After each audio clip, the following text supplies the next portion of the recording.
Hello, hi, it's me, Scott. The camera's not where it's supposed to be. How'd the camera get over there? Move the camera here, just a touch. Is that better?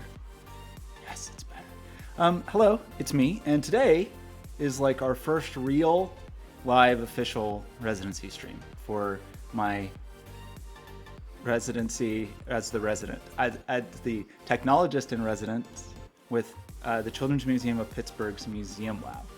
And let me make sure that I did all the things right. That video's there. That looks good. That looks like, yep, audio. Yes. I think I pushed all the right buttons, and I think we're in an okay place. So, this is, I should warn you, I'm going to ramble. Because these are fairly informal, casual streams, and they're usually just me working on things. And it's not too often that I have to sit and talk about myself in a concerted way. And it feels a little self-indulgent. And for those of you that have heard all this stuff before, I apologize, but maybe there'll be some new things, and at least we can just get it out of our system and get it all in one place. So just for a little bit of background, before we even start the other background, I'm technologist in residence, as I said, working with the Children's Museum of Pittsburgh, working on some new artwork to be shown in Museum Lab, which is their new space. And obviously with all the lockdown restrictions, I hope everybody's safe and taking care of themselves. Obviously with those restrictions, the museum's closed, so we've had to kind of rethink how we want to handle this residency. And so I'm doing as much of it I can as an online thing, both the work as I work, I'll do these streams and work online, and also the work itself will hopefully have some kind of shared online component, but I don't exactly know what that is yet. So, Lacey, hello, how are you? I think you're the only person paying attention so far, but that's okay. We will see what happens. So I am just going to start talking, and as people join, maybe I'll answer questions later, whatever. Maybe we'll make a little bit something later, but I'm just going to start talking and use this as kind of an introduction stream. So again, some of you have heard this stuff before if you're watching this on YouTube from maybe other talks, but this will be a little bit more at length. I'll go beyond the normal 5-minute limit I try to reserve for talking about myself when I have to do some kind of presentation. So let's go over here to this lovely picture of Norway, and let's bring up some kind of notes to talk about. Okay, so this is my usual strategy of the general principle. When I work on something, even if it's my notes, I'll show how I made the notes. So these are all written in Markdown, and we'll just look at them. And more than anything, these are for me to know what I'm talking about, so you don't have to pay very close attention. And I'll try to keep this relatively brief, like 20 minutes to half an hour, and then maybe we can move on to actually making something. So the first question to answer is, who is this person? That person being me. And this is the summary I wrote for the museum on what we would do today. So I'm going to introduce myself. I kind of already did that, but we'll continue to do that. Cover my background as an artist. I'll go over some of my past work, and maybe the most useful part, at least for this first stream, touch on some of the tools that I use to create it, because hopefully some of you watching are also interested in making creative work with technology, and maybe these tools and hardware, software, things like that I use will be of interest to you. Markdown. Markdown is a way to just write plain text, but also mark it up a little bit. So if you've heard of things like HTML and XML, those are markup languages, and they, in addition to your content, like what you're seeing over on this side, you'd have all these tags, and you'd have something like this that's like a paragraph tag, and then it would say hello, and then you'd have to close your paragraph tag. So it's a kind of annoying thing to write if you're a human and not a machine.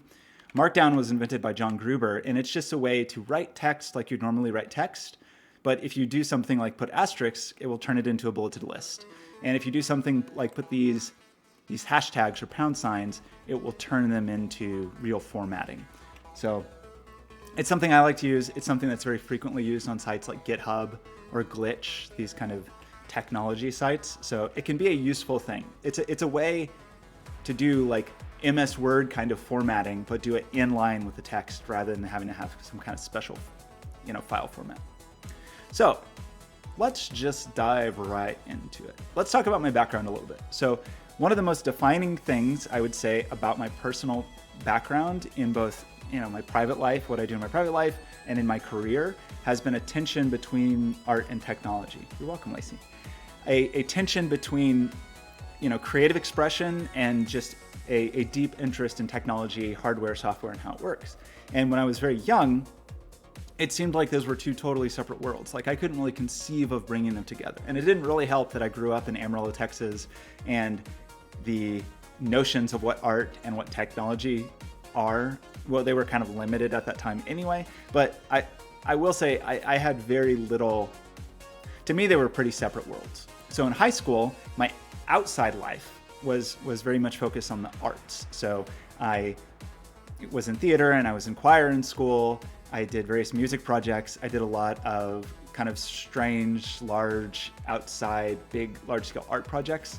And that was my outside life. But my inside life at home, I would go home and I would sit in front of a computer basically all the time. And I would learn how the hardware works, taught myself how to program, just sitting at home learning how the machine works. Not even necessarily using the computer to do things that often. I was much more interested in just the nature of the machine itself.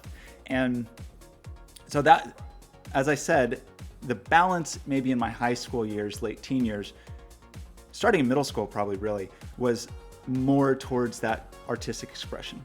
In my early 20s, I got my first real job. I had plenty of jobs in high school and things like that. But probably my first real job was as a web developer in Austin, Texas. And that kind of flipped my life over because suddenly now I had this start of a career where I was a programmer, and that's what I did all day. So now, outside in the world, my kind of outside world identity is as a software developer, and at that time kind of a web developer, which mixed a little bit with front end and back end, but it was still basically what you might call a programming job or a technology job. And there wasn't a ton of room for me, even though we were at this very small company called Data Tomato in Austin. There were some designers there, but my focus was really on the technology part. And that kind of flipped things. So then at home, I started getting more interested in doing my own small scale art projects, started working on more and more music at that time. And really through the first half of my 20s, as my kind of way to make money was in technology and programming, my way to express myself was kind of a little more hobby-like. It was the art and music projects I did kind of for myself and by myself. And that didn't feel very good. This tension of going back and forth, it was like I was two different people, but could sort of only be one of them at a time. And it didn't feel great. And I especially missed the creative expression part having a bigger role in my life. And so, Draclin, how's it going? Thank you for your lurk, you weirdo. That is Draclin, a long-term regular. He's basically the hero of the channel, and that's why he has all of those medals of honor next to his name. Okay, I'll draw you a picture later, Draclin. So that was a tension that was very real for me, and it got more and more comfortable through my 20s until kind of halfway through my 20s, I was like, okay, I don't want to do this. I don't want my sort of career path, my personal identity in the world to be this technology-focused path that I'm on. And so I decided to go to school for design. And actually, it was tricky. I knew I wanted to go to art school, but I wasn't entirely sure whether I wanted to go for design, like visual design, or for music composition, because I was very interested in both at the time. And I kind of boiled it down to, as I was preparing my portfolios for these two paths, I got really invested in the design portfolio. And that to me was sort of a sign like, okay, maybe that's the path I should go down. So I applied to and got into Cornish College of the Arts in Seattle. And it was interesting because they were definitely going through a lot of changes at that time. And one of their changes was a new program they had called the motion design program.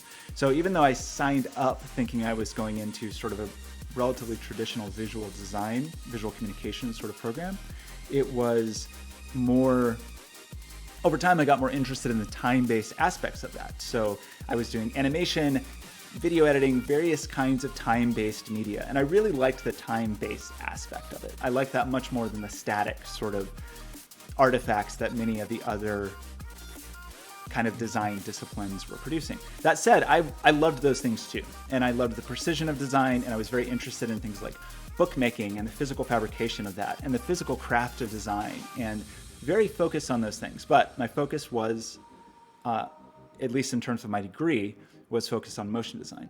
So I spent that time kind of flipped once again, now sort of suppressing the tech interests and now becoming much more invested in that visual expression once again. And that felt good for a while, but then I gradually felt myself kind of missing the technology once again.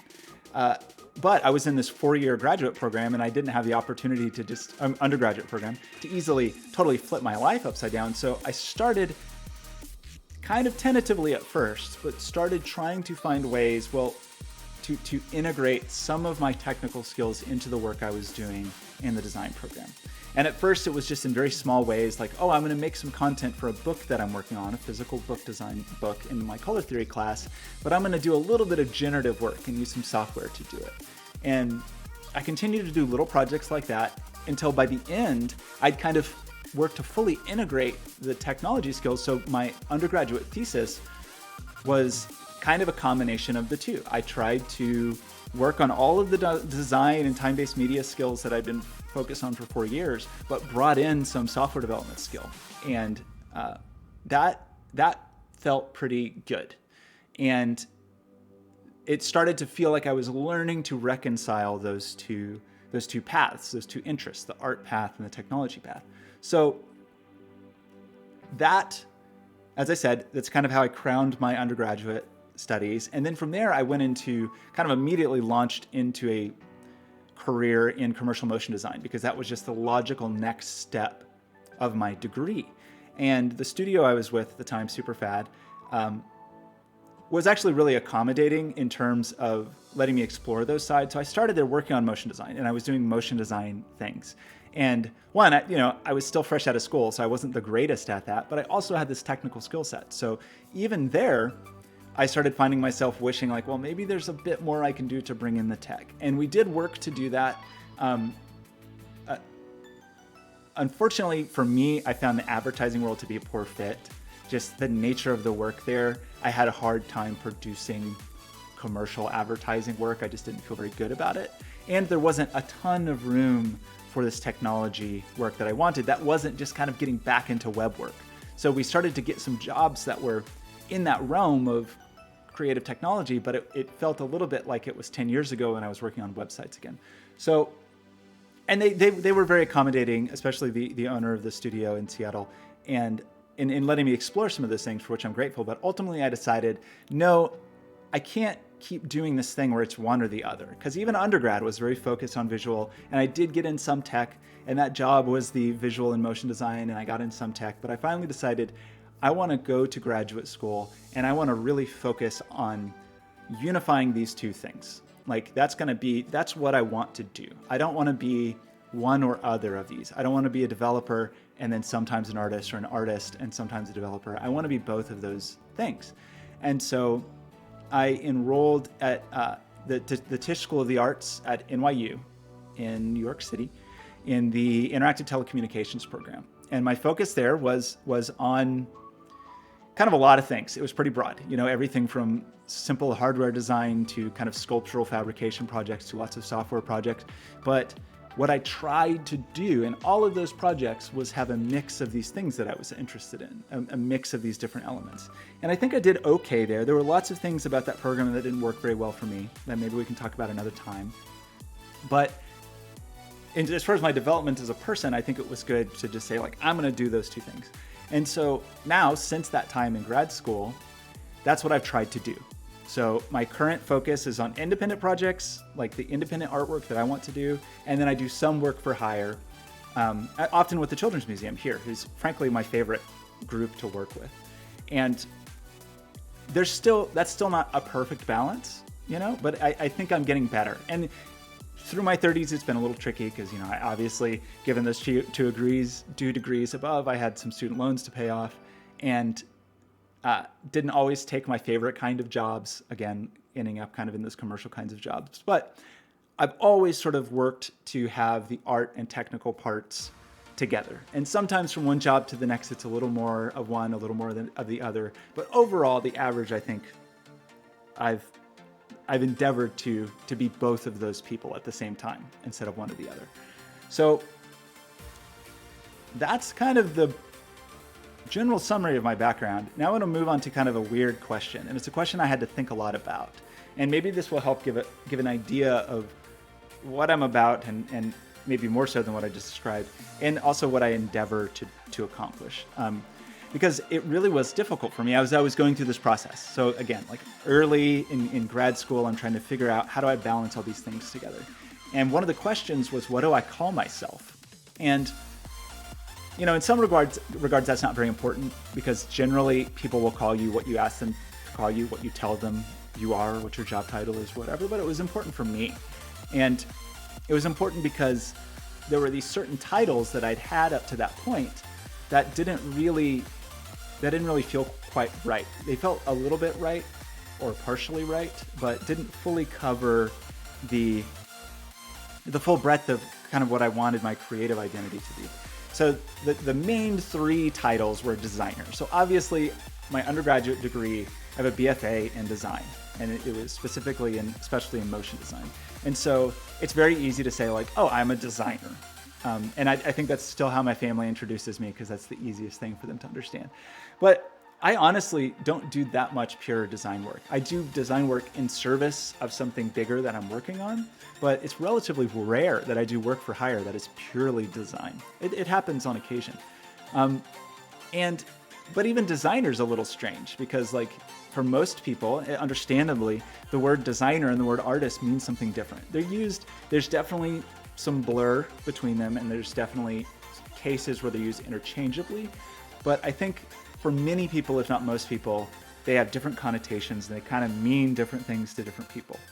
So I like design. I like design a lot. In terms of a discipline, there are things about design that I like a lot more about art. And I mean that in terms of the tools that you use and the methodologies and the approaches. And I say that as someone who went to 2 art schools for undergrad and graduate school and has a certain kind of maybe bias or disdain. Do designers have clients? You might say it that way. That'd be maybe one way to say it. You could say, oh, artists have patrons, designers have clients. But I don't think that's always true. There's 3D artists, for example, that I know that call themselves an artist, and that's their title, but they have clients. And I think there's designers that have patrons sometimes too, where you can get a commission as a designer. Stefan Segmeister definitely blurs that line. He's one who comes immediately to mind. And there's nothing wrong with having those distinctions. I'm not saying there's anything wrong with one word or the other. And I think those connotations are totally fair. But I guess for what I want to call myself, there's things I really like about design. There's tools that I like in the use of design, both conceptual tools and physical tools and software tools that you wouldn't necessarily think of as artists' tools, but I like to use them in my art practice. But the short summary is I don't like to call myself a designer because it doesn't feel quite right. And yeah, it does have that connotation of clients or commercial work, work for hire, even though that is the thing I do. Next was kind of a crafts person. So since I was very young, I've always enjoyed working with tangible objects and taking things apart and putting things together and understanding how they work, and watching PBS TV shows, even when I was a kid, watching the New Yankee Workshop to see how Norm was going to make some beautiful furniture piece. And I've always had a strong appreciation for that.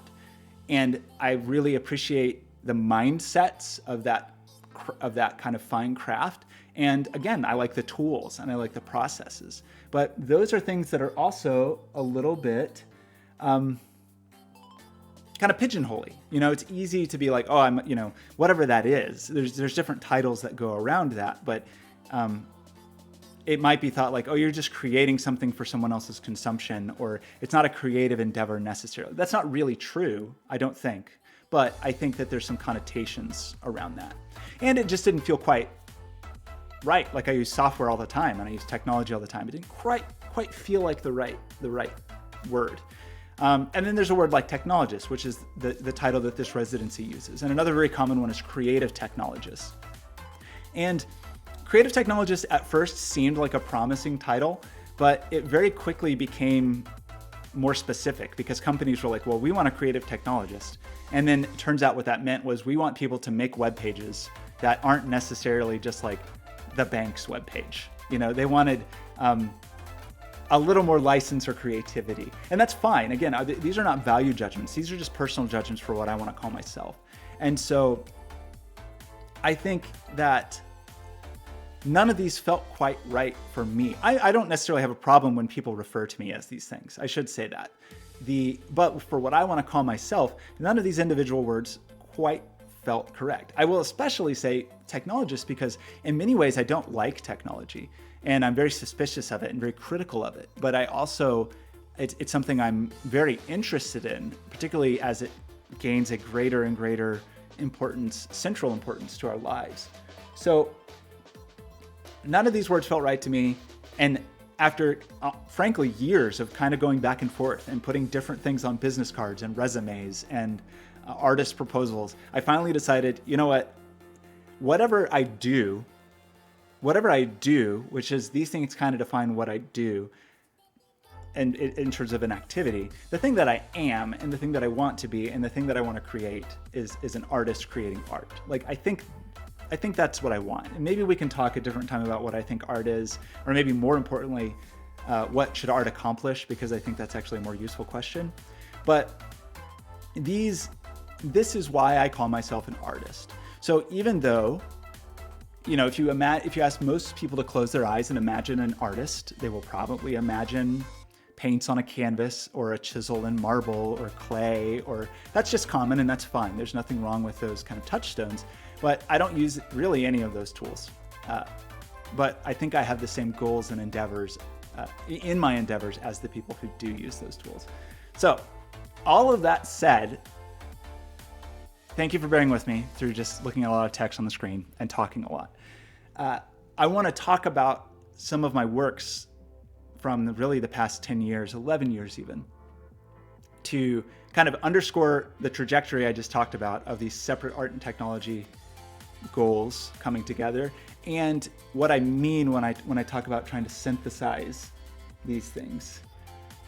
Yes, what should art accomplish and one's responsibility as an artist? Those are key things. I had an instructor, an undergrad instructor, who asked that question because she said she felt it was pretty irrelevant to ask what is or isn't art, because that's pretty subjective and you can debate about it all day. And sometimes those debates are fun, but I think what should art accomplish is a more valuable thing, or what is the purpose of art? And we can definitely, we'll carve out some time on a future stream to talk about those for sure.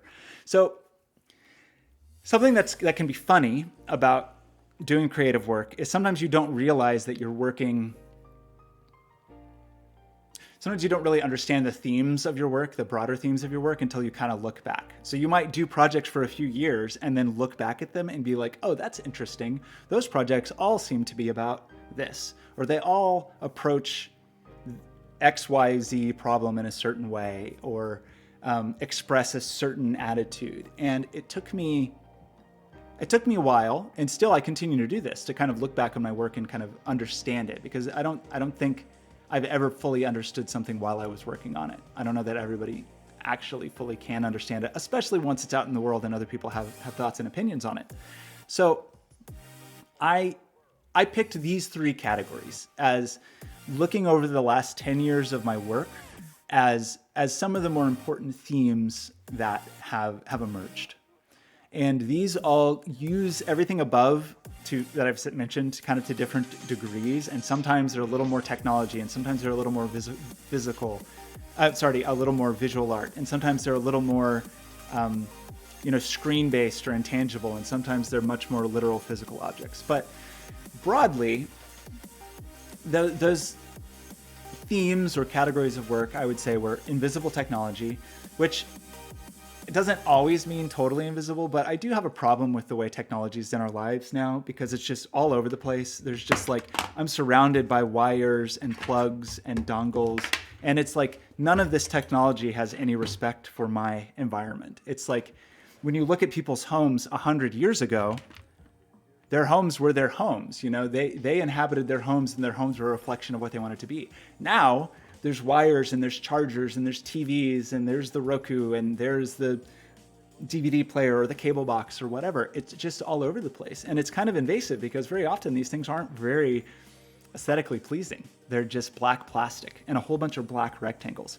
And I don't like that. I like the ways that technology can help us and kind of enhance our lives, but I don't like the ways that it sort of intrudes upon us, because it shouldn't, because we made it. And even when, going back to 100 years ago, maybe somebody would have a huge, expensive radio console in their house, but even then it usually looked like furniture, like often in that era, we went through an effort to, okay, we're gonna have this big weird piece of technology, but let's enclose it in beautiful stained carved wood.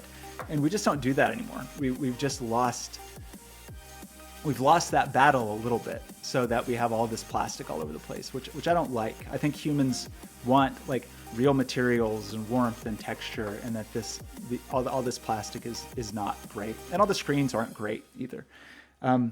So in some sense, invisible technology is about getting the technology out of your face.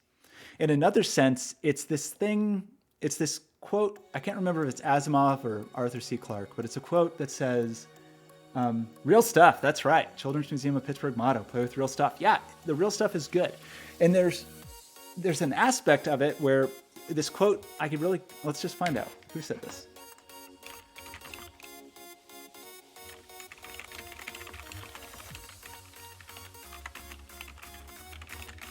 Bear with me while I misspell all of these words. It's Arthur C. Clarke. Arthur C. Clarke said something along the lines of, any sufficiently advanced technology is indistinguishable from magic. And we have some extraordinarily advanced technology now.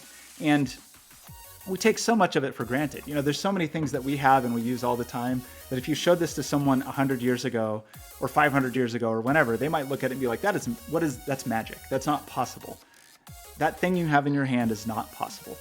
And we always have things like that. And we always have the ability to create these magical experiences using this sophisticated technology. It's just so often when the technology comes to us, it's already draped in all this plastic and all these big rectangles that it kind of loses the magic a little bit. So some of that for me means you might also think of this as using technology to create magical experiences. And sometimes that means the technology is totally hidden, but sometimes it means the technology is integrated into the environment to such a degree that it is hopefully somewhat seamless. So yes, you do technically have some visible technology, but hopefully it is seen as either a seamless part of the environment you're in or a portal to somewhere else. So that's definitely an important, has proven to be an important theme for me, and we'll look at some works in that category. Another thing that has kind of emerged a little bit accidentally is shared art experiences. And as I mentioned, when I was a teenager and in my early 20s, I worked on some large-scale outdoor public art projects. And so those were shared art experiences in that they were, out in the world and exposed, and people took them in as they went about their daily lives. And I like that. But I'm talking about shared participatory art experiences where you're a participant in it. And it was kind of an accident. Really early in grad school, we had to do a project that I was definitely not looking forward to. But I built this real-time voting system that let everybody in my cohort, in my grad class in that program, real-time vote on this strange kind of stage performance we put together. And it was the first time that I had done some of these kinds of real-time communication. And I found it actually pretty interesting. And that has led over the years to a number of art experiences that are not only shared, but are shared in a participatory way where people can they're involved in whatever the experience is, and in many cases have agency over that experience. So that is something that's pretty important to me as well, and it has continued to be important. It is, in many ways, there's some of the most technically complicated projects because suddenly you're communicating over a network and you have all the concerns about kind of modern internet communication as part of a work of art. But I continue to be interested in that and continue to want to focus on that. And then finally, an idea, and this one's a little more vague, and I've done probably a little less work in this vein, but it is generative collaborative systems.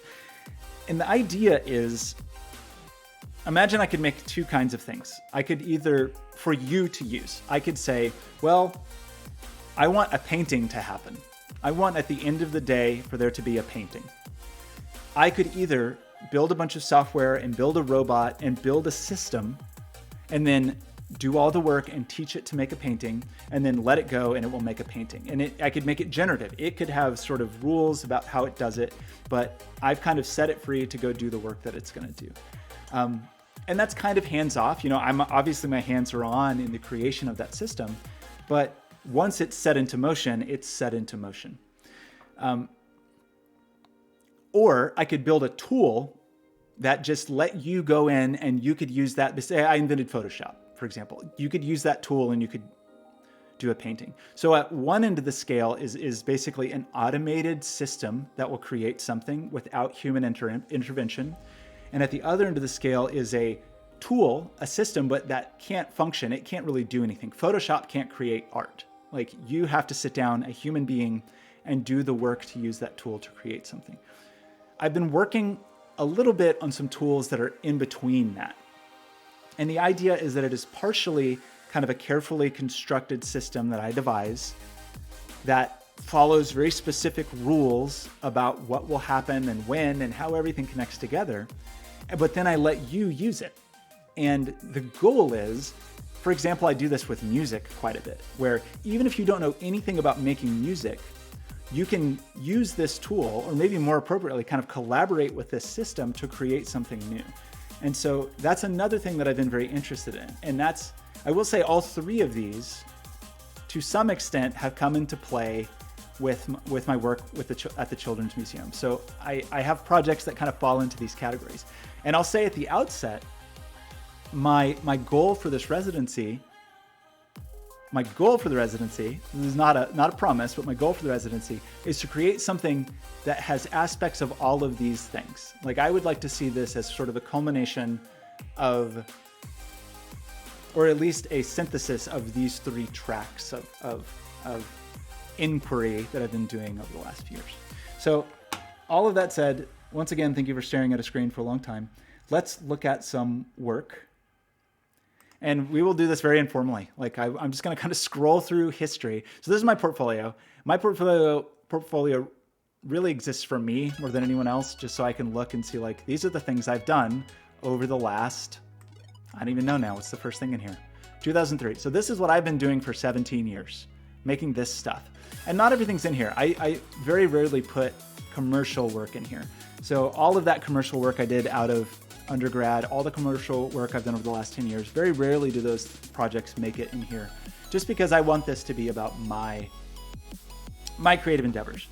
So given what we talked about today, if we go back to a certain point, you'll find that most of the work in here is visual art or animation or fabrication or craft or sewing or 3D or book design. All of these things up to this point are kind of in that visual realm. You start to get some interactive things, like in school I did a video game. Like in school really is where it started, let's say 2009. So I worked on a video game there. I worked on a few other projects that had some interactivity, but predominantly up to this point, these were passively consumed projects. These were projects that you were just supposed to sit and look at. You didn't participate in them.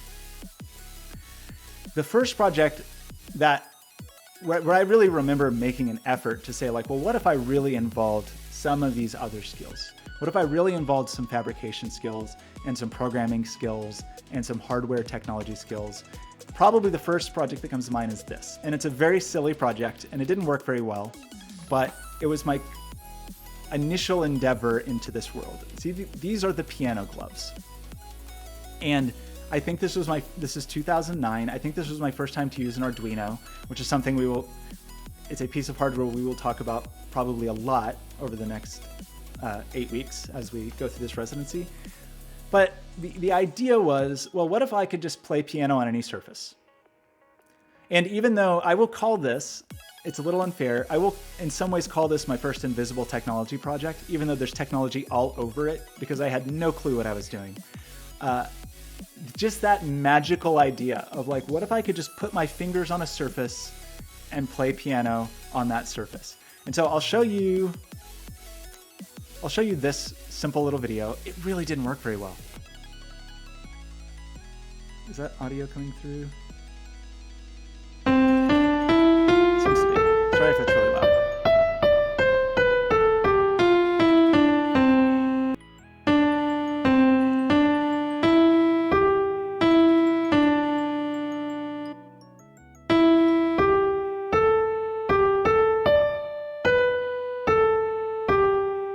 We don't have to watch the whole thing. So this was done as part of it was called an independent study in undergrad. And it was a way for students to say, you could write a proposal and say, hey, I want to spend a semester with a group of other students also spending a semester working on our own project. Like each individual would kind of have their own thing that they're pursuing. And so mine was, well, I want to build. Do I look like a baby? Is this a baby? Look at me wearing a scarf indoors. It was cold in this studio, but a lot of people had a lot to say about my indoor scarf. I have almost the same haircut, although this was kind of on purpose and this is quarantine hair. What to say about this? Yeah, so I started this in that independent study class, and I really didn't know what I was doing at the beginning. Kind of my endeavor was like, I'm just gonna maybe try to make a little project every week. And then that kind of grew and grew until by the end it was like, okay, I'm gonna make this thing. I'm gonna make some piano gloves. And it started with, it was an art project. It was a creative idea. It was like, what if I could play music on any surface? And I used an Arduino, and I believe I used processing, which is another thing we'll probably talk about in the coming weeks.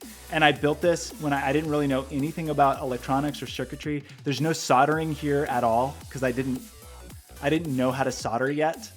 So I'm pretty sure all of this is just wires jammed into things. Lots of tape. So they were very silly, but I learned a lot from this project, and it was pretty fulfilling to be like, hey, this is a thing that is a creative technology project. This was before creative technology was a phrase people used. Certainly other people were doing these kinds of projects, but I don't know what we called it then, because it even feels like it was a little bit before what people call the maker movement, which I don't consider myself a maker at all.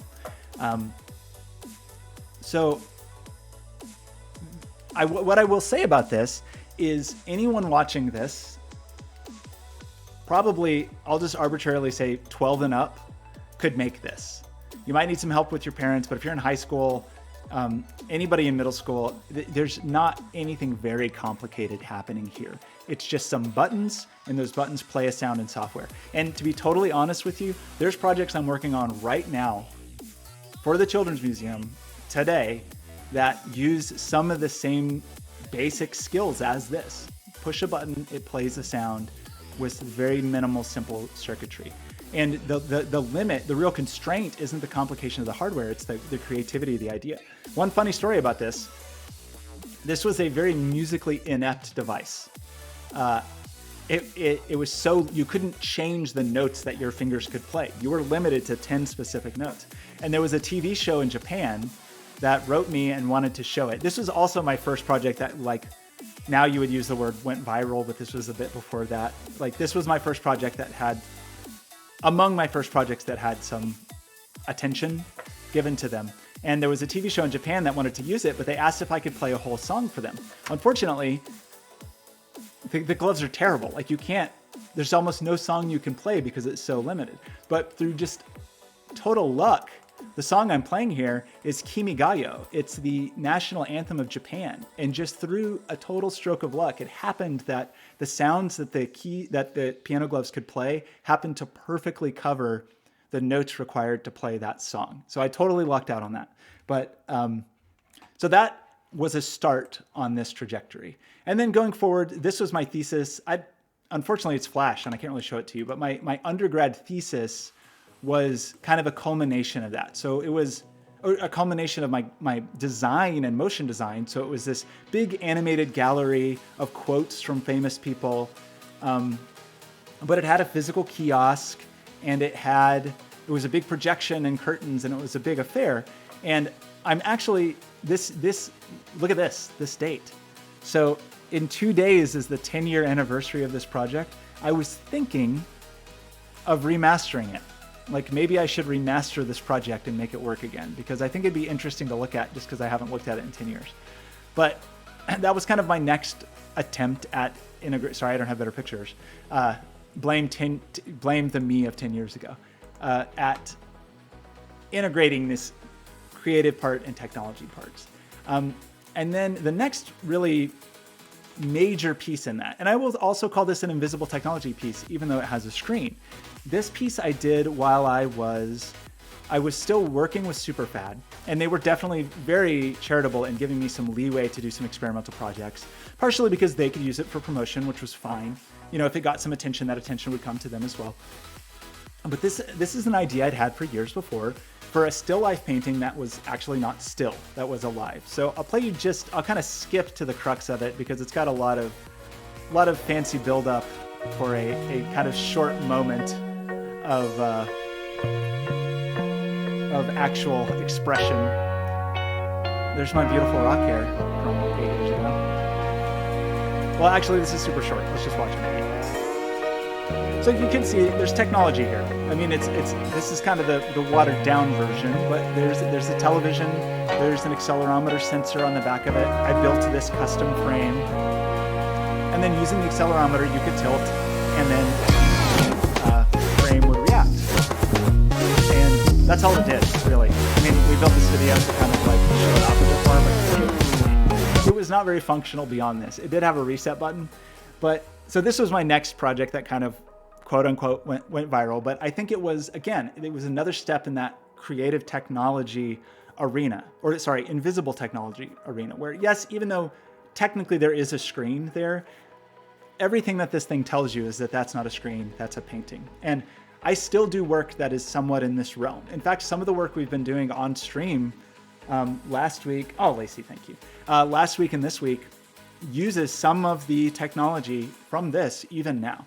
Also, the software I used on this, Unity 3D, is the primary software I use for visual art now. Like if it's gonna have a visual element that is on screen, I should say screen-based visual art, I almost always use Unity. So for anybody who's watching this that's interested in game design or interested in just how video games work, we'll definitely touch on some of those things on these Residency streams, because Unity is not only one of the most popular video game engines, it's also tremendously approachable, powerful, and popular way to do all kinds of screen-based creative work. So definitely Unity is something to look into.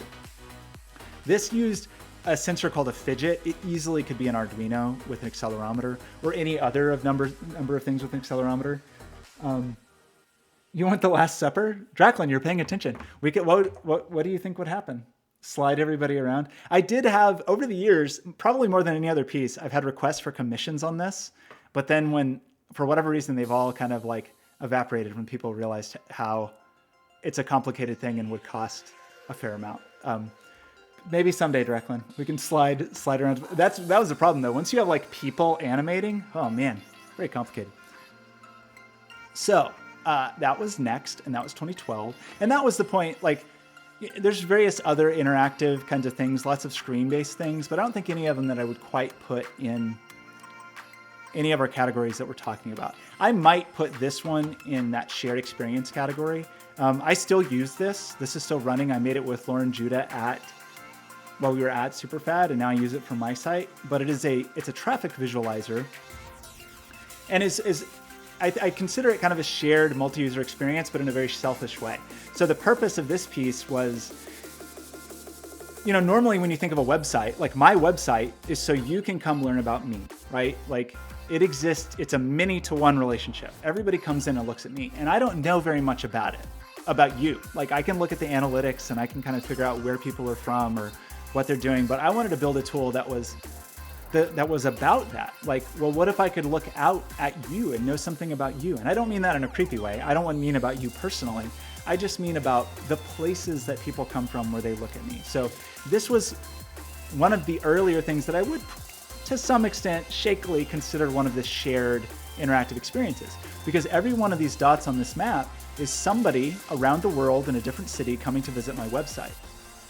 And something that I can do is I can kind of zoom in and learn about where those people are from. So for example, if we wanted to say Europe, and we wanted to say Northern Europe, and we wanted to say Norway, and then we wanted to go to Bærum, Life is Yours isn't here to correct me on these Norwegian things. I'll get a little arrow that points to that city, and then I just get some basic information about it. Like what time is it there? What's the temperature there? It's 53 Fahrenheit. In Norway right now. That seems nice. And then a link to a few Wikipedia articles. So I would also consider this one of my first pieces of of net art or internet art. In fact, I made a million websites through my teens and early 20s, and I don't think there's any of them I would actually consider. Many of them aren't even documented here because they just were from so long ago. But I would consider this maybe my first piece of internet art. And as I said, this is something I was still working on this week. Well, Draclin, you can do it. Get some LED strips. You can make a tilty hat. You could wear this as a hat. Certainly. You have all the parts. Draclin, I think it's time. I think it's time for you to get into hardware. Do you not enjoy it, or do you just haven't? I mean, I'm not going to question whether you enjoy it or not, certainly, but I do think sometimes it's hard to enjoy things until you've gotten a little bit good at them, you know? Yeah, but now you have me, and you have Life is Yours. Hey, getting power to things, you've got Life is Yours. He's a disgraced electrician. He can tell you all about getting power to things. So starting this era, we start to get into grad school. Shweetopia is another thing that I did kind of in that area, also very early multi-user net art. This one, funnily enough, I was actually, oh no, did I break it? Oh yeah, I didn't pay for that. I don't pay for that URL anymore. I was actually just working on this week also to make some updates. So that is one thing that's a little funny about this kind of work, especially net art, is technology changes. So you have to update the software to make your artwork. So the way this works, oh no, look, it's broken. Oh no. I guess we have work to do on it. I've actually never tried this in Microsoft Edge. Oh no. Maybe this person just tweeted a weird thing that broke it. Let's see what the next tweet is. So basically, this is multi-user interactive. Who's clicking the screen? I guess I have heat turned on. I forgot that heat was turned on. We'll talk more about multi-user art with heat in a moment. Okay, this still kind of works. The idea here was to take something like Twitter, and again, this has been done a lot since then, but this was something like 9 years ago, and create it into this virtual communication social space and make it a physical space. So you put in a given hashtag. I'm afraid to put in a random hashtag because it's Twitter, but you put in a hashtag and it will build an environment from it. And for some reason, it seems very angry with that one. I don't know why. I'm trying to think of something safe for work that we could search for on Twitter, but it's a little hard. Oh yeah, you can click the screen. Okay, we'll get to that. That's my most recent probably shared experience. So yeah, you can click all over me soon. And you could do it now if you wanted to. Just put dots all over the screen. So that was another piece of net art. Again, like a multi-user kind of thing. Did lots of very weird things in graduate school. My next piece that was very much in that realm of invisible technology was the beatbox. And this was another one that did go, I'm glad to share. Thank you for coming.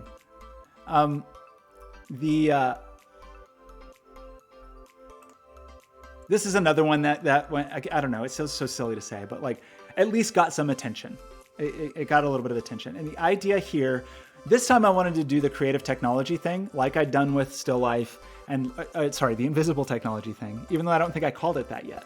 Like I had done with Still Life and like I had done with, look at you vandals. Look at you vandals clicking on the screen. Like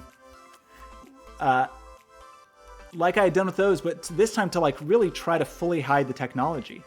To say, what if you couldn't see any wires? What if you didn't even know there was any electricity? I'm being vandalized. I know, the heat, yep. That's not my temperature. I'm not ill as far as I know. So that is not a proper heat map. So let's look at this. This is a pretty silly one. Although you will see though, when I do this work, I still use those undergraduate motion design skills and editing skills and all that stuff. So, actually, funnily enough, some of the technology in this is also stuff I'm still using for children's museum projects like today, like this week, capacitive touch. So there's a very simple circuit in here that turns each of those beats into a capacitive touch sensor. And then there's a pretty simple bit of hardware inside that plays certain audio samples and so on. But really all the tech you see is here. There's not a hidden computer or anything. It is an organic beatbox. Those are real, actual, living organic beats, which turns out to be a problem with capacitive touch because those are non-GMO. I bought those beets at Whole Foods. These are very healthy, high-quality beets. The problem with beets, though, and the problems with using any produce for something like this is capacitive. Where'd the music go? Oh, there it goes. Capacitive touch is very sensitive to things like moisture. And over time, these beets would dry out and their capacitance would change. So I had to keep like resetting the sensor through the day. Now I would know how to do that better. At that time, I didn't know how to do anything but like restart the computer. Does the stream seem okay quality-wise? My bitrate is jumping around a little bit. Draclin, you're on a punny streak over there. You taking a break from work? Taking a break from Valorant? So the guts of this thing, getting into, there's the invisible technology here. There's also the physical handcraft. So this is a handmade poplar enclosure that I made. I used power tools, but I used my hand to make it. It's weird that handmade has grown to mean something different now that there's things like CNC routers and laser cutters, because handmade, I still used tools and power tools, but I used my hands on those tools rather than a robot doing it. And all that's in there is a Raspberry Pi, which I still like Raspberry Pis, but not for all the reasons. I don't love Raspberry Pis, I will say. We will definitely talk about those because those are part of like the general sort of creative technology toolkit people use now. But this is really all there was to it. There was a power source, there's a little amplifier, there's a little touch sensor, and it's all it took. And you could make something like this. Again, this is the thing, maybe not this exact version of this, but anybody watching this, elementary school, middle school, high school, if you're interested in this kind of thing, there are versions of this that you could make with very little, without a ton of effort. Or I should say some effort, but not a lot of technical know-how required. Moving forward in time, lots of screen-based things, starting to get into lots of VR things, more of these kind of like social interactive things. This piece has suddenly become pertinent again because the idea behind this, and I realized this week it needs some updates, was a good way to avoid people. So since we're in this era of social distancing, suddenly this project is relevant again. But the idea was simply that it was a tool that would help me avoid all of my friends. So it gave me, this is a map that used Foursquare data to say where everybody was. And then it gave me kind of optimal locations to be as far from them as possible. And so that was kind of in that social, multi-user shared experience kind of thing. We start to get into VR. All right, this is an important one. This is my first project I made with the Children's Museum. And it was a big deal for me because it was also kind of my first real art commission. So I'd been doing a lot of these things. I've been doing lots of technology kinds of work for hire and design work for hire, but I hadn't really, this residency in 2013 for the Tough Art residency here at the Children's Museum was, I think, the first time, my first real commission. You know, I'd sold some artwork before at a very small scale, sold some pieces of art, maybe sold some songs, but this was a big deal for me. And from the very start, I was really invested in the museum and the way the museum worked, and I'm sure I annoyed everybody because I just wanted to be, you know, in on and interested in every project that was going on, which continues till this day. And from the start, looking at how people used things at the museum, I had some things that I wanted to do. I didn't necessarily know how to do them, but I had some things I wanted to do. And one of those things is I wanted something that was fun for just one person or a family of 3 or a school group of 10. And over the years that I've worked with the Children's Museum, that has continued to be one of the biggest challenges, making good, fun experiences for a lot of people, or people of different ages, or people of different abilities, different accessibility questions. All of those things are a real challenge, but I find those very fulfilling. So the idea here is that you touch the moon and you touch a star and it plays a tone. But by design, there are stars that are too far to reach by yourself, so you have to hold hands with somebody and then they can touch a star. And so there's something about this project that is very, very different from the normal ways we use touch technology. Because most touch technology we use, like this phone, uses something called capacitive touch. So if I touch in one location, I can know about that touch. the beatbox was also about capacitive touch. And it's called that because your body is kind of acting as part of the circuit, and it's acting as a capacitor in that circuit. For this, I didn't want that. I didn't want you to just be able to touch one star or touch just the moon. I wanted to force you to reach out and touch multiple pieces. And I wanted you to have to get help from other people to do that as well. So this uses something more akin to resistive touch, which means something a little different in different contexts. But in this context, it means your body is acting as a resistor, kind of as a wire in the circuit when you touch these. And so this was one of the larger things I'd ever built. It definitely used a lot of fabrication processes I'd never used before, particularly with the metalwork. I did get some help using a big water jet cutter to make those things happen. But it was a really important work to me in both in kind of its scale and what it signified as like my first big art commission, and in terms of all the challenges of the software, of the hardware, of the technology, because it's pretty sophisticated. I mean, this hardware, I built all this stuff. I used tools, and I got some help with some of those tools, certainly. But these big cabinets, you know, the big wooden cabinets that all of these are in, this is my first time kind of building something like that. I built these stairs. I carpeted these stairs. I did the metal finishing work on all of these to get the nice patterns, you know, and I really enjoyed it. And it is something that I kind of, this is a real benchmark for me because of that, because it means a lot to me. It's still up at the museum, which is very, very flattering. The water jet cutter was at, what was it called? TechServe or Tech Shop? Let's see if I wrote it. It was at Tech Shop, which unfortunately is no longer with us. If I was going to do it now, we could probably CNC this aluminum, but it would be very slow.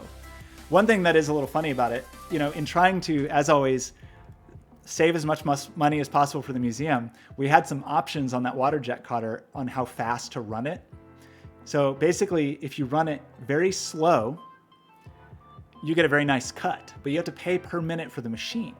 So if you run it fast, the cut is rougher, but it costs way less. So I opted for that, only to find out that all of these pieces of metal ended up with very jagged, sharp edges. So I had to spend days hand filing all of the edges of them and hand working them to get smooth corners on them so that nobody would cut their fingers. Like all these little breaks that you see were my handwork, which was good. I enjoyed it, but in trying to save a little money, it definitely cost a lot of time.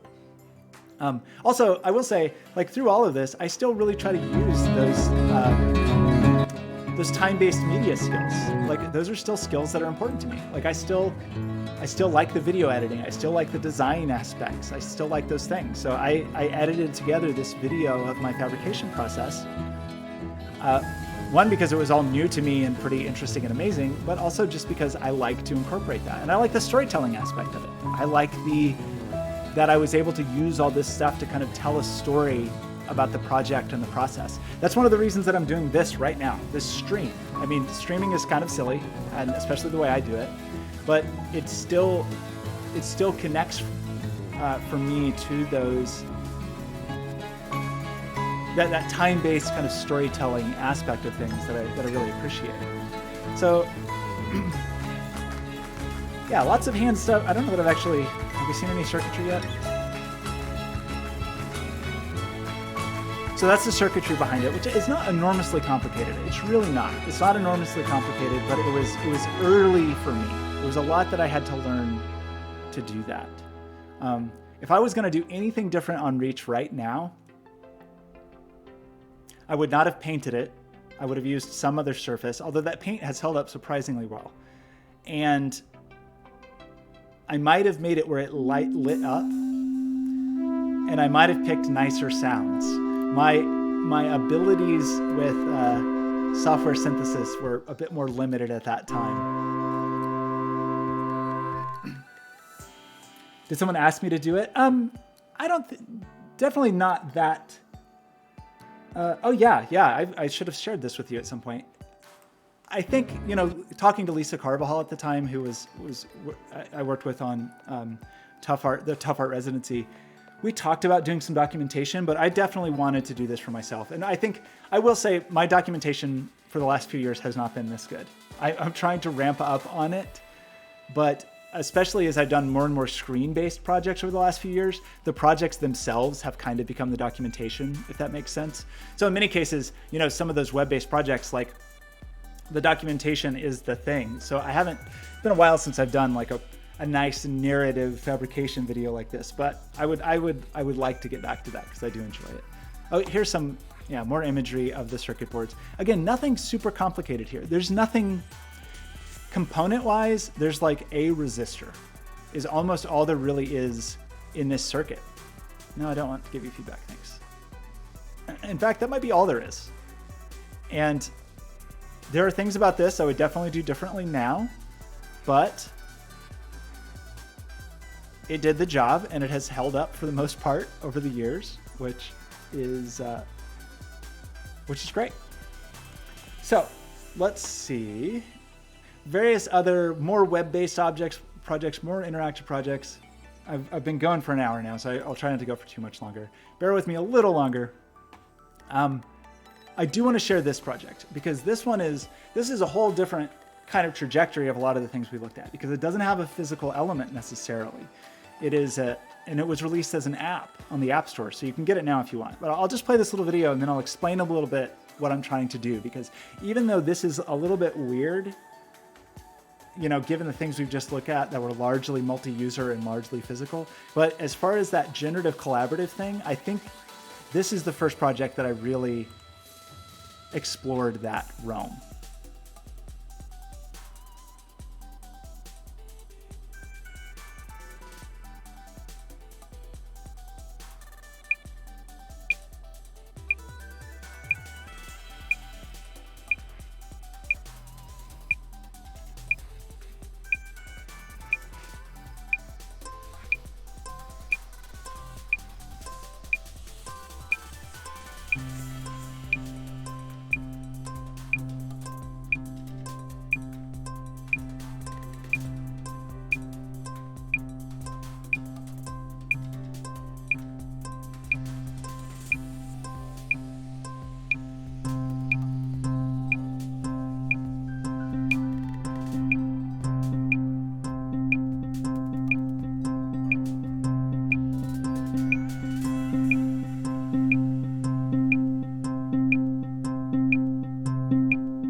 Thanks for your patience as I played that through, because I think it's what I want to talk about with this one is a little bit complicated and it's not the most intuitive thing in the world. So take that song, the song that just, this song basically,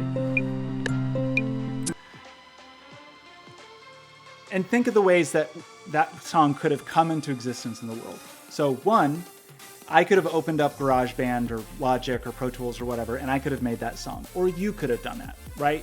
You could have had an idea for that song in your head, and you could have composed that song.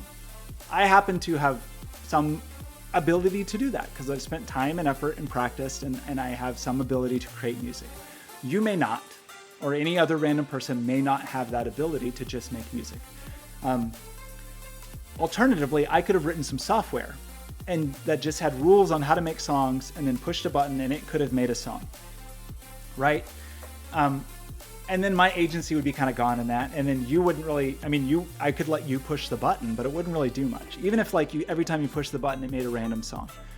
The idea here is that it's a mix of all of those things. So there's some part of it is me wanting something to exist. So this is still a creative work for me. I still consider Velotic a work of art for me. I wrote the software and I made a lot of rules for the software on how it could work and how the pieces fit together to make music. But something that was important to me then is that anybody, whether they had any musical ability or not, could sit down and use it. And you can go get this in the App Store right now. It's free and probably still works. I haven't updated it in a while. And play with it and arrive at something that was like a song, even if you know nothing about making music. And I still struggle a little bit exactly how to talk about this scenario, because it's not purely generative and it's not a music creation tool. It is something that's in between, where it's almost like a three-way collaboration between me and the user using it and the software itself. Like all three of us have some agency in whatever the result is. And I'm kind of selfishly as an artist say like, this is my artwork. Velotic and the creations of it are what I want to create. Even if you author a song in it, it's part of my goal of what I want to create. So I'm still figuring this one out, because I think there's definitely something to it, because I'm not interested in making tools. I would never want to make Photoshop, and I would never want to make Pro Tools or Logic or GarageBand or Fruity Loops or whatever. But I also am a little bit less interested than I used to be in just making music, like myself, like sitting down and writing a song. I'm more interested now in making these systems that are partially generative and partially sort of art music authoring, and seeing what the results are. And I think there's a certain way, even though I still don't quite know how to talk about it, that this is a really good synthesis of those two skills that we talked about that were so separate from me, where there were my art skills that I wanted and there were my my technology skills that I wanted. And I feel like there's something to this that I still haven't quite figured out, but I have a few projects in this realm. Let's touch on just a couple more briefly. I know we've been going for a long time. In terms of the shared user experiences, getting into VR in the last few years has really made that kind of blossom for me. So one of the first big experiences I did with that was for this band called MAE, and they did this experience where they wanted to perform on stage in Israel for the Forbes 30 Under 30 Festival. And with my collaborator, David Wobser, we built a system by which they could perform on stage, and everybody in the audience could have a Google Cardboard and live see a real-time generative video. I'm trying to find a picture of the audience. Maybe it's towards the end. Those are some of the visuals from it. Yes, this. Okay, so that, and it was an interesting thing. So you had all these people that were physically sharing the same space, but they were able to drop their phones in these Google Cardboards. Again, this was some years ago. This is 6-7 years ago. No, 4 or 5 years ago. So the technology has come a long way, but all of these people were sharing a physical space, and by doing this and looking into these Google Cardboard headsets, they were able to share a virtual space. And they all saw the exact same thing, timed out the exact same, which ended up being a pretty challenging server problem.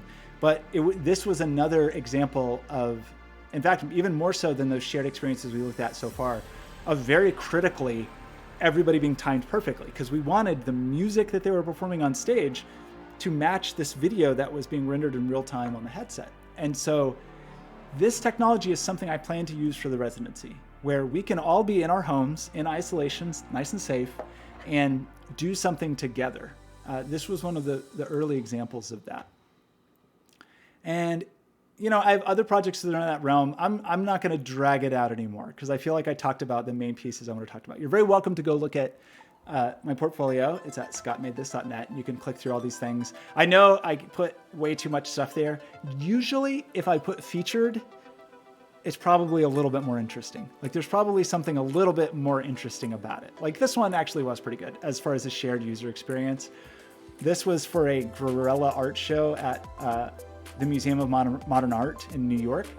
And a group of us were commissioned by MoMAR, which was the kind of artist group who put it all together, to using Jackson Pollock artworks in the Jackson Pollock gallery as AR markers so that when people went in and looked through their phone, they would see our artwork instead of Jackson Pollock's. So this one was mine, and it was a little bit trolly, a little bit snotty. So when you scanned his artwork, it would say that it was corrupted or there was something wrong with it, because it's just a canvas covered in meaningless garbage. And this is all happening while looking at your phone in the gallery at MoMA at the real piece, and you would see it turn into this beautiful Microsoft Windows 95 wallpaper. And I wonder if there's any more documentation of this. So that was about 2 years ago.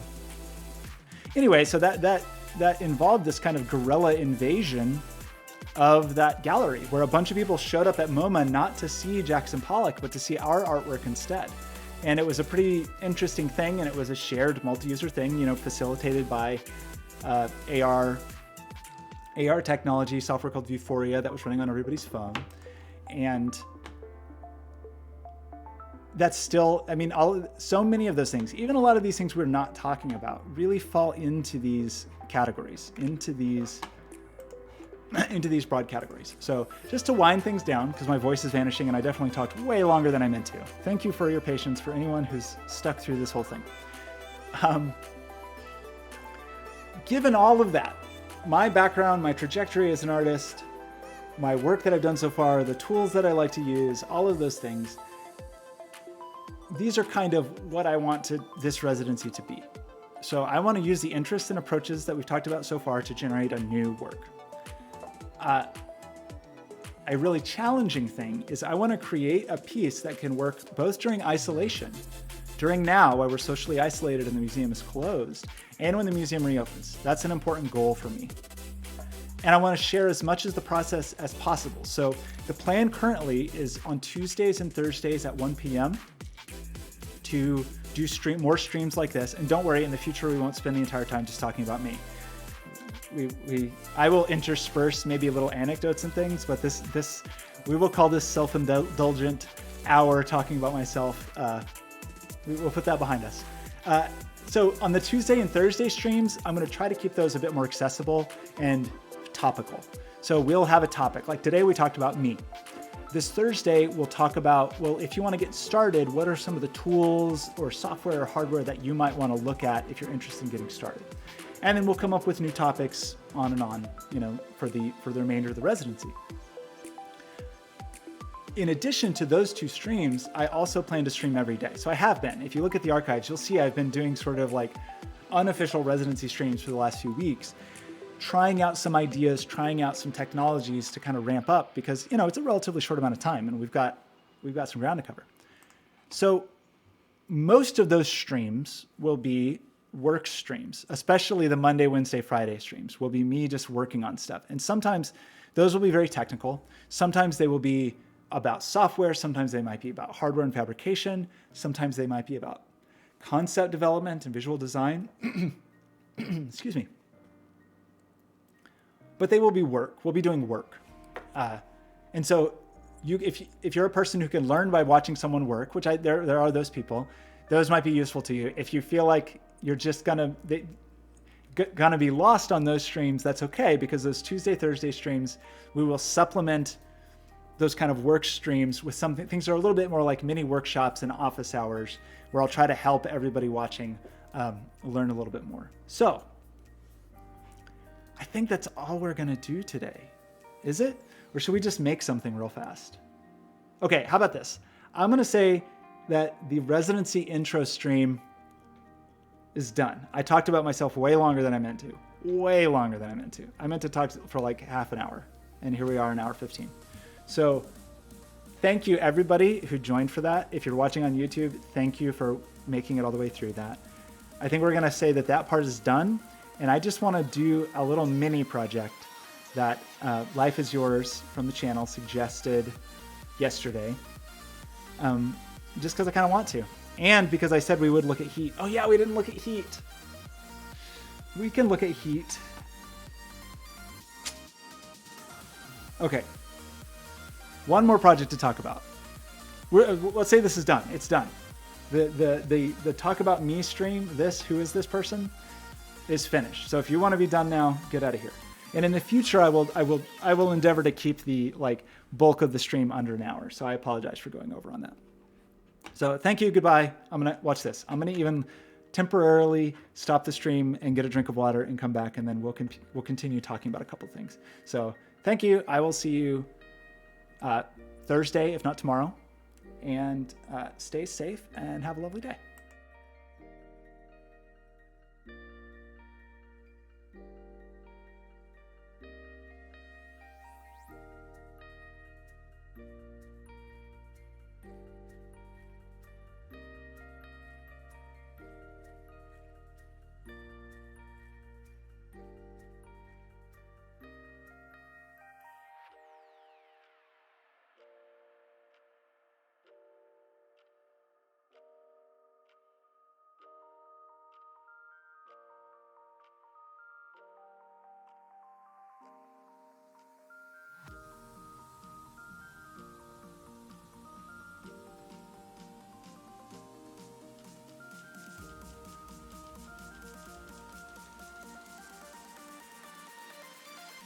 Okay, I'm back.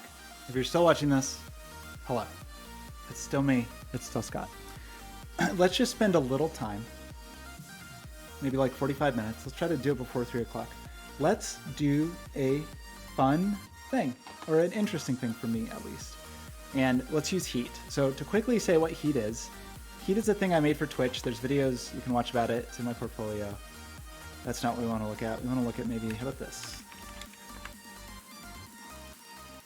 So you should be seeing an adorable kitty on your screen. And if you click the screen, as you click around, you should start to see little snacks for the kitty get spawned wherever you click.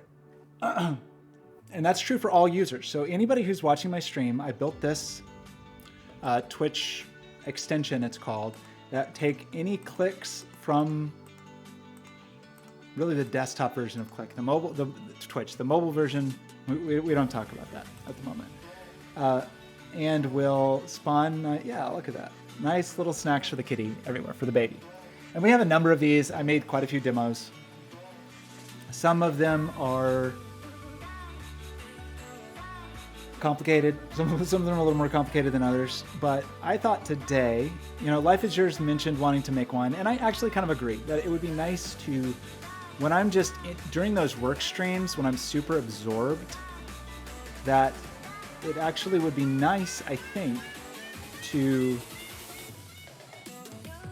have some simple heat extension going so that people can click and have something happen. Because typically I leave it on the heat map, which is this one.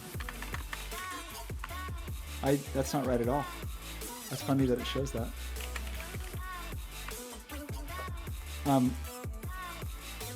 Where you just see these kind of hot spots on the screen.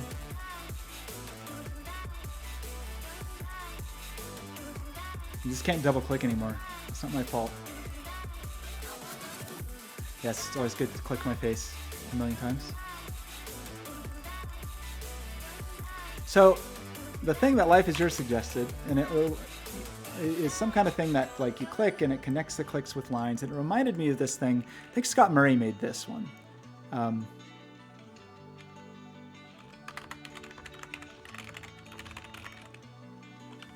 So I worked on this with Dan Schiffman and Casey Reese and Scott Murray. I hope I said the name right. Hi, how are you? My name is Dan. Dan. Welcome. Hey, if Dan, you're here, pause. which hopefully you are. Okay, wait, sorry. What are the credits? Is it about? I just want to make sure that that actually was. Yeah, Scott Murray. Yes, okay. With landing page, right. So this kind of thing where you can just sort of click and there's just sort of little ambient spheres floating around. And when they get within a certain radius, they draw a line together. And it's nice, kind of calming, charming thing, and it can be translucent enough, hopefully, that it's not super distracting. So I think I just want to try to make a quick version of this. The question becomes, what do we use? Do we use P5 or do we use Pixie? I don't actually know the answer. I'm going to say P5, just because even though we did most of those other examples in Pixie, I think P5 will be a very quick way to do it. So let's go to glitch and let's make a new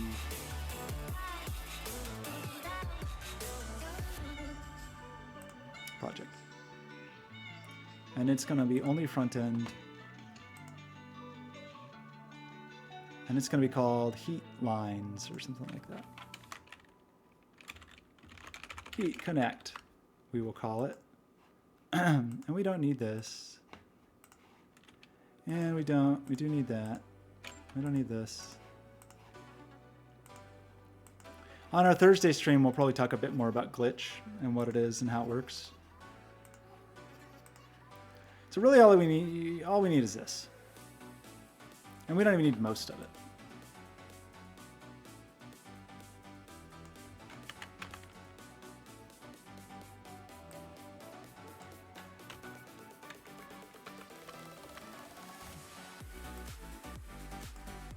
We want maybe that much.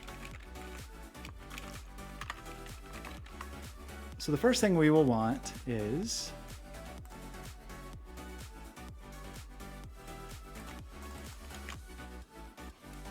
this is to use P5. So P5 is amazing. It's an extension of processing, or like a spiritual, not even successor, spiritual sibling, I don't know, to processing.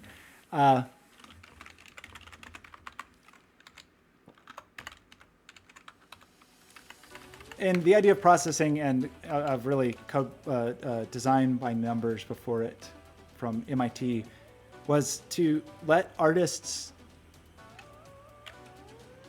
use software, like program, do software development, and let software developers, engineers create art.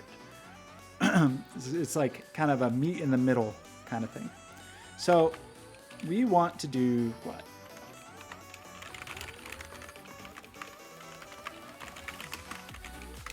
We want to set up and we want to draw. And in this, if you've done anything with processing, this should look pretty familiar.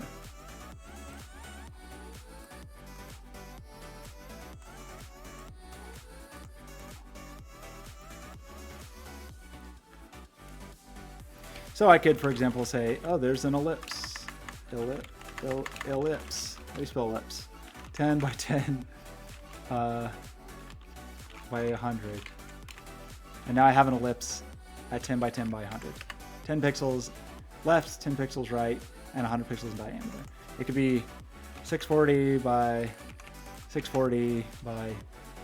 Oh, I think our sketch isn't that big.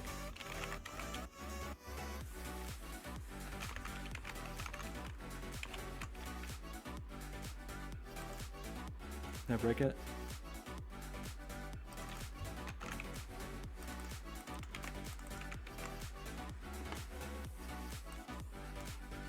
Is this wrong?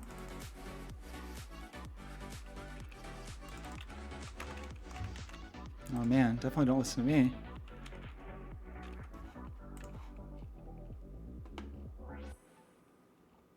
Maybe size isn't what you're supposed to... Oh, I'm sorry, it's create canvas. I was thinking processing. It's different with P5. Okay. And we can do things like change the background, make it 50% gray, for example. And we could make this move around. We could say we don't want a border around it. And we could say that we want it to be blue. Can I not have a hex value? Yeah. So these are all things that P5 makes very easy to do, to just start drawing on a screen without a whole lot of effort. So what we want to do is we want to have a whole bunch of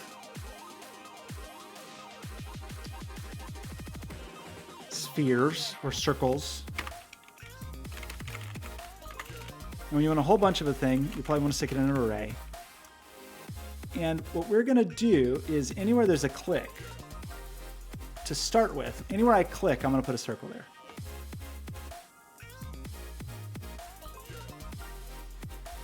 So I have to just remember how to do that, but the documentation is pretty good. This is a little bit different than the way it works in processing, so I have to refresh my memory.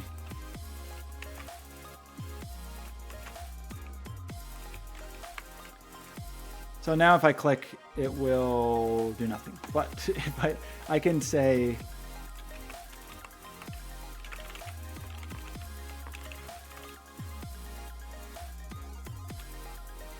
so I want to end up pushing a new circle. So I want to push an object that describes what it means to be a circle.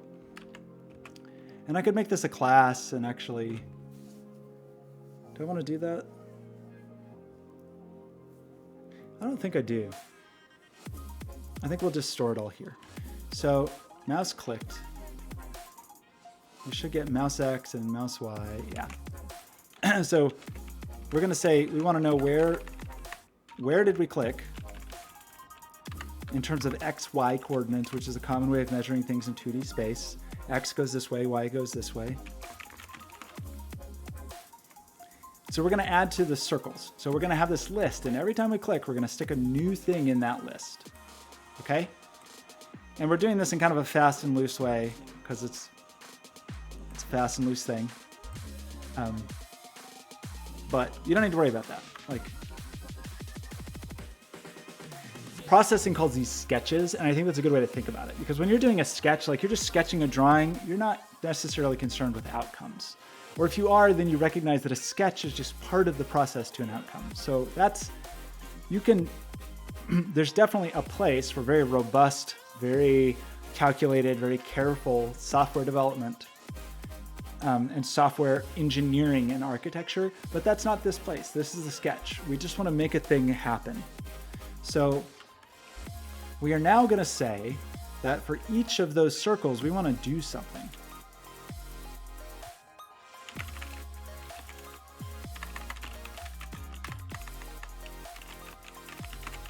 And again, I'm going to totally forget the syntax, but that's fine.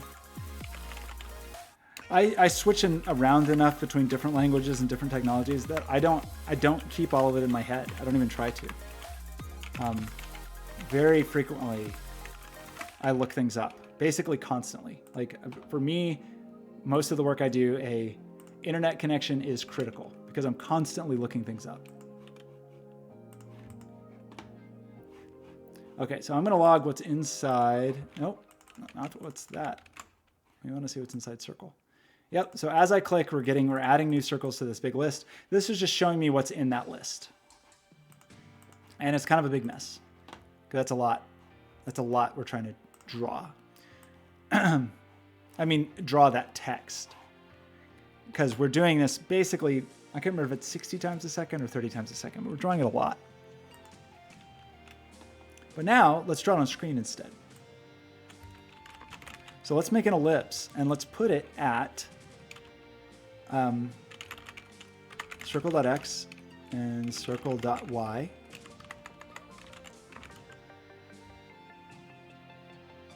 That's not how you spell it. Wait. No, I'm okay. Sometimes when variables stop looking like words. And let's have a radius. And right now, let's just say our radius is 64, and we'll just draw everything with the same radius.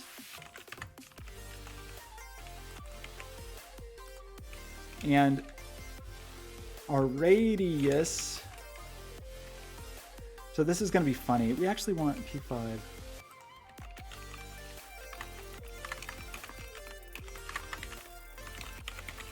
We want to draw from the center, so I think I do actually have to change something.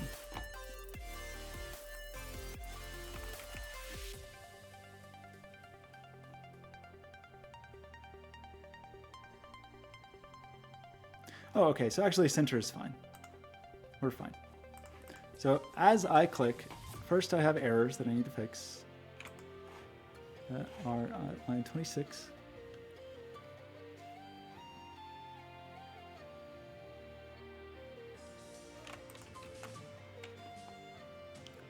What's wrong?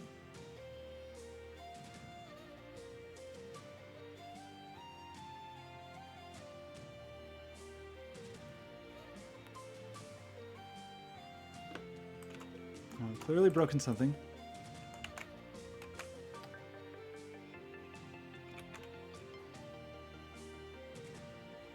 What exciting thing have I broken?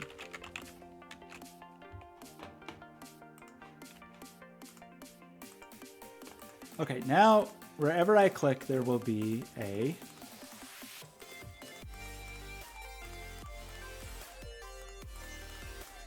and I think actually we want to simplify this a little bit because I think we want to say instead that there will be a position, and that's going to be a create vector, which is a P5 thing.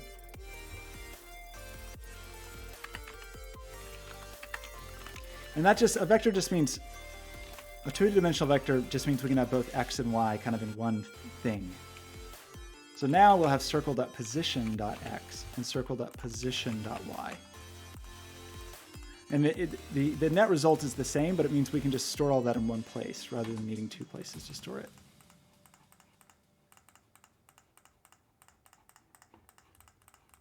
And we could also say that we want that radius to be random.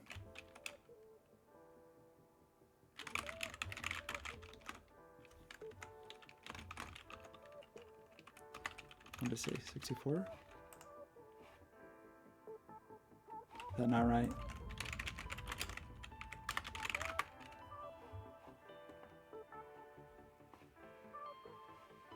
Yeah, what are you mad about?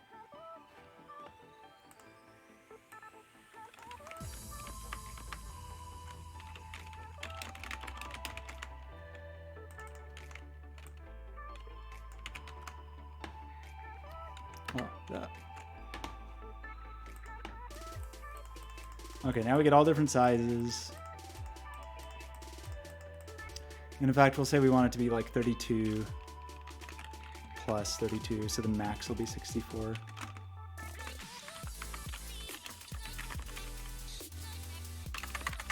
That's fine for now.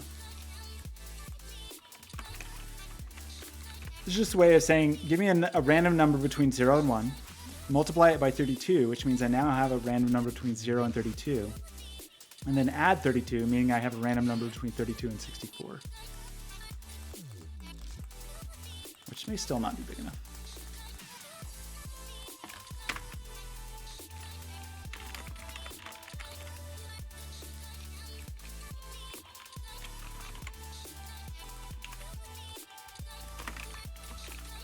Who clicked me? I saw that.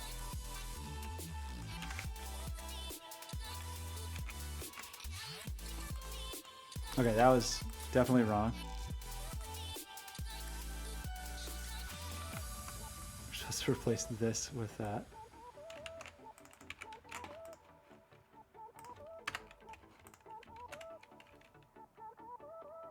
Sadoentis, how's it going? You can click the screen because I wrote an extension called Heat that lets you click around and lets me know where the clicks are. So actually I'm working on a new Heat project right this minute, but here, you can try this one while I work on this, and then you can feed this kitty.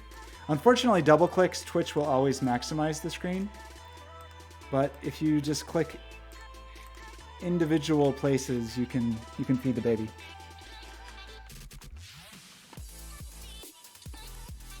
And I'm working on making another little visualization right now. It's kind of a wind down towards the end of a long, it wasn't even that long, a long talk. I talked for a long time, so now I just want to make something. Oh no, the baby is so hungry. Here, baby, have some snacks. Okay, so this is functional. The problem is these things don't really have any life to them, right? They're just kind of dead. So now we want a new vector that's going to be their velocity. And that means everything's in JavaScript. Yes, the back end of Heat, so there's a million streams on YouTube about this from last year, but The back end of Heat is Node.js, and it runs on Amazon AWS. So that is all. Where is this stuff? That's all JavaScript with Node.js. I think somewhere I did all this. Is it in the wiki? Man, I don't know. But yes, the short answer is it can be kind of any language because it uses WebSockets and Socket.io. So I've done it mainly in JavaScript and in C#. Right now I'm doing something with P5.js, but I've also used Pixie.js or 3.js or whatever. It's a pretty simple thing. And any channel can use it. It's just a way to get click coordinates sent to the broadcaster, and then the broadcaster can do whatever they want. So now we want. I want to calculate these things up here a little separately, and just say, because it's going to get a little more annoying.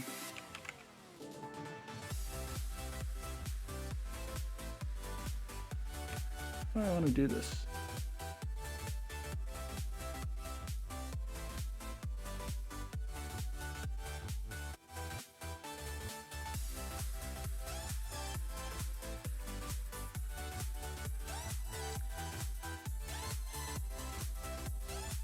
Yeah, what I should just write is like a random range function.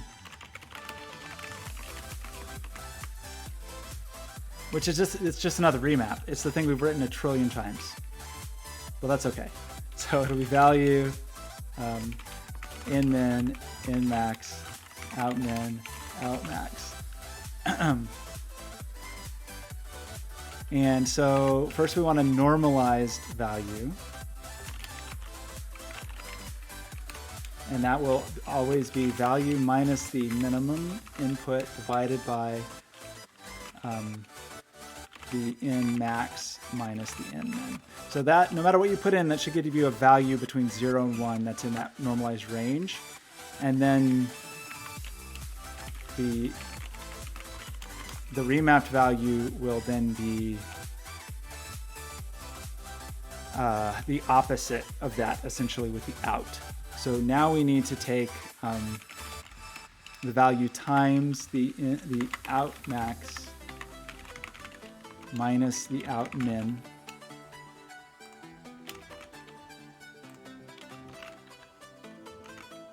And then add it to the out min.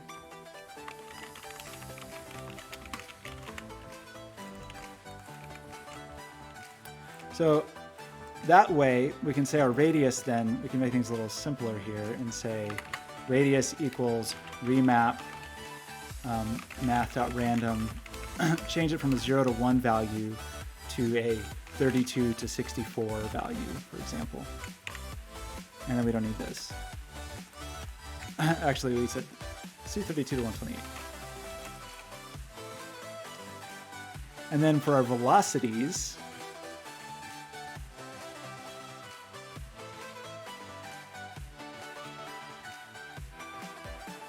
this will be a little verbose, but let's just do it.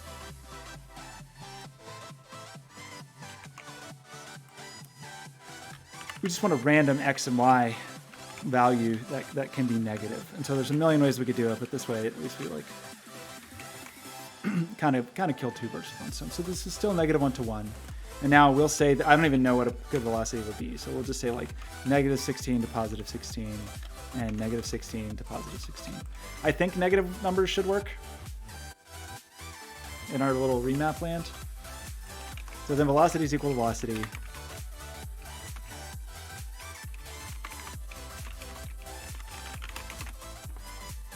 And let's just separate all our calculations from the object definition, just because. Okay, so that remap is working. And then the thing we will need to do, every frame after we draw something, we want to apply the velocity to the object. So it will be, we got to do this in the P5 way, which I think is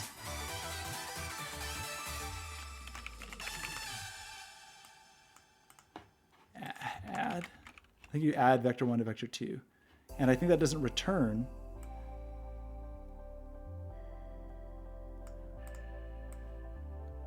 It acts directly on the vector. It doesn't return the value of it added. So this will be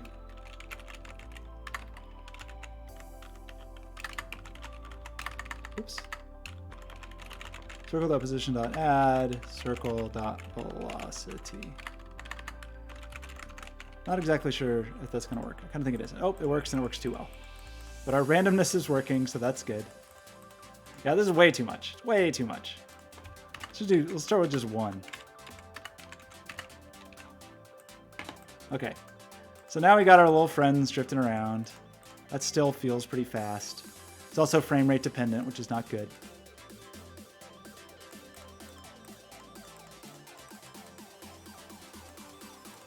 I think we have a delta time.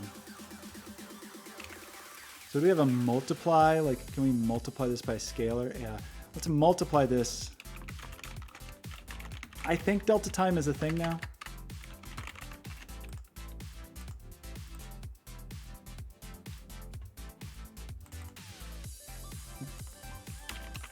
It's probably in seconds and not milliseconds. Okay, that might be moving like 1 pixel over a second. So now we can go something more like 128.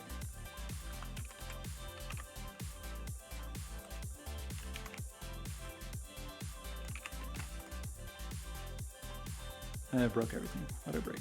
This.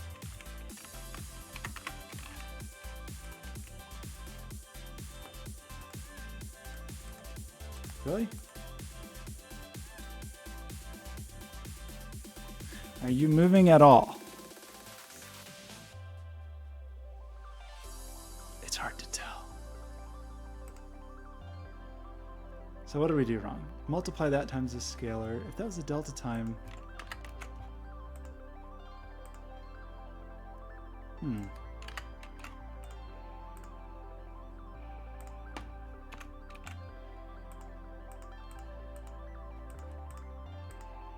That's weird. It's like zooms. Oh, because we don't want to. Right. That would permanently multiply it. Right. We can't do that. Of course, of course. We have to do something like dot mult. So we were changing that value every frame. We don't want to do that.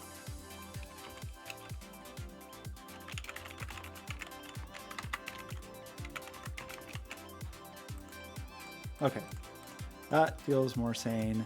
This can be... Okay, that's very good. That still feels too fast. Let's just say 32. Begin with nice, slow, nice drifty circles drifting around.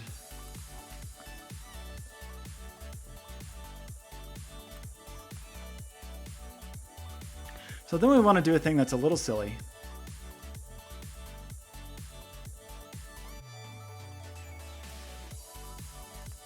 Let's do our connecting lines first. Or maybe we don't do our connecting lines first. What do we do first? Let's say 80 at the end of this, and then these should be semi-transparent. So that's nice. Got some nice semi-transparent things. And I think we want, let's have a tiny radius in the center of these also. So we're going to draw our big circle.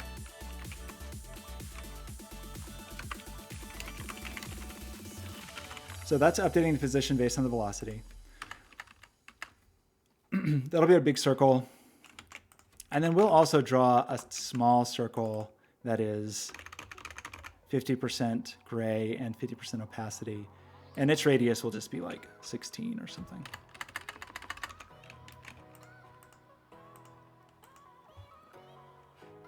Why does it seem like that didn't work at all?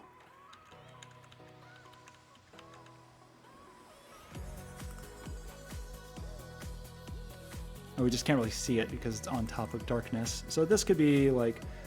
Oh, wait, that's going to be lighter.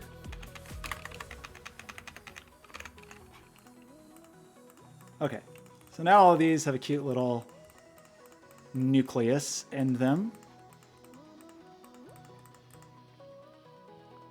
These have no lifetime. We'd probably want to kill them over time eventually. But let's not do that. In fact, we could say birth is right now.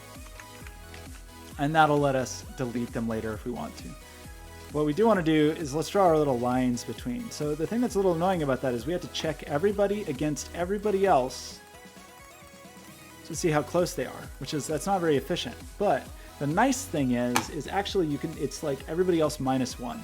Because if I have 5 of these and I say, well, check the first one against these 4, then I have to check this one. I don't have to check backwards because I already checked that one, right? So we need to do this in a... We're already looping through everybody. So let me just remind myself if we can get an index here. Yeah, it's the item in the index. So we can both know the circle and we can know its index. So then we will want to loop through the circles again.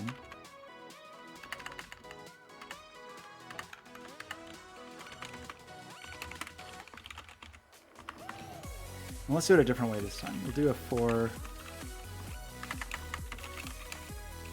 So we basically want to say for starting with wherever we are. In fact, 1 beyond wherever we are. And going up to like I is less than circles.length I plus plus. And this is going to be, so then we can say, this is silly, but like let other circle equal circles I. So I don't really love nesting and having different ways we loop through. So I'm going to undo that. And I'm just going to have 2 for loops. And the first one is going to start at 0. And then let's change this one to not be I. Change this one to be J. It's because it's a common, I is iterator and J is like the next iterator.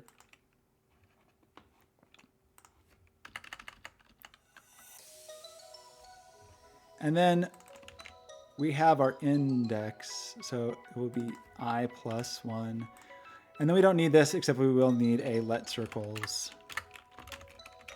Nope, let circle equal circles I. Okay, so hopefully we're functional or not.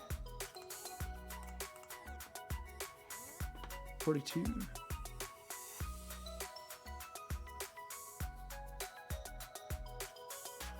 Oh, because you're just a for loop now. Okay, so we're back in business on this. We now know about every circle's looping through and we're getting every other circle. So now we need to do like a distance squared. Distance squared is a little faster. In fact, we need to do like a square magnitude.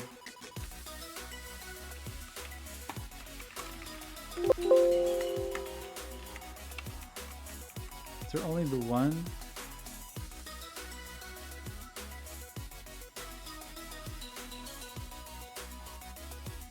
I thought it was a distance squared, but we didn't have to do that.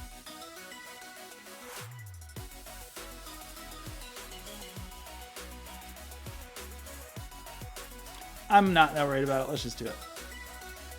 We could always optimize later if it really seems like there's problems. So yeah, we just need a distance between these two. So let's get a distance between circle dot position and other circle dot position.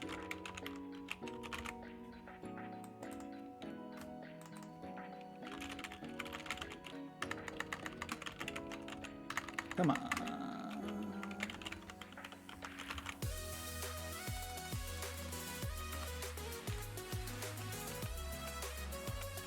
And then we want to say if the distance is less than something, whatever our threshold is, which I don't know what that is yet. So we'll say like let's say 100 to start with. And then we say if distance is less than the threshold, we want to draw a line. I think the syntax is just line.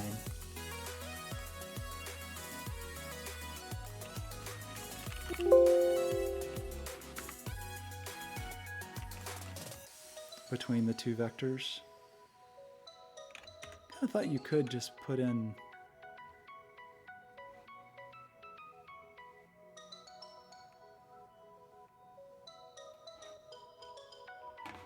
maybe I can't. I kind of thought I could. Just do circle that position, another circle that position, but we may have to break it out. And we'll set a stroke.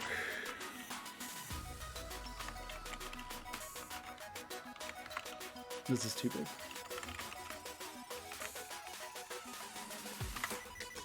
And for now, we'll just use the same fill as this. It'll be red.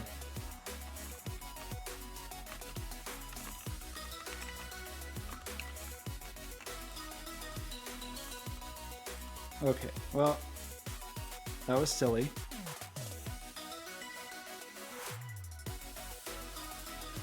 This is definitely wrong, but it's wrong in like kind of an interesting way. So let's figure out what silly thing I've done. So circle is circle I. I'm going to loop through the remaining circles. We always want to say no stroke. Okay, we need to say no stroke here before we draw anything. So that will help a little.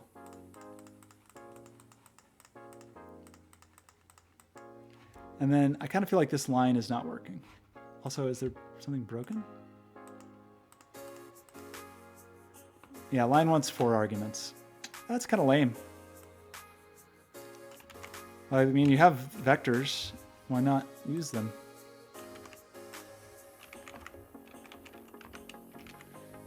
Wouldn't be that big of a deal to add another override. I guess they just want to keep things as simple as possible.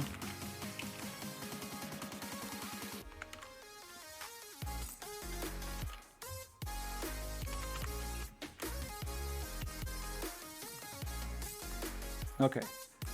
Now when things are within 100, we do get a little line there. That's very thick and kind of not the most attractive color.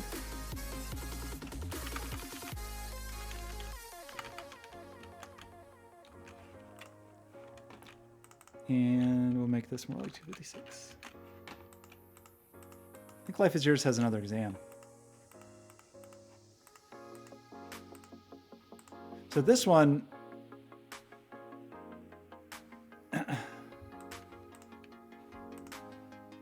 draws lines to everybody, which is kind of too much, but it's also kind of cool. That's not what the hello processing one does. I think it breaks as soon as it finds one.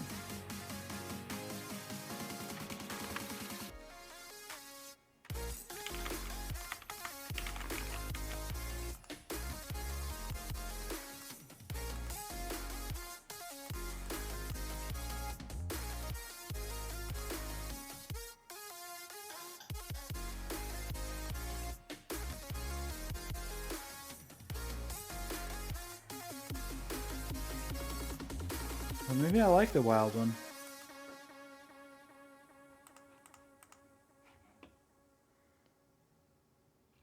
So one actual real problem, though, I just realized is transparency may be a big issue for us. So what if we can do... Can we draw a transparent background? That does not work. I love it. It's very broken.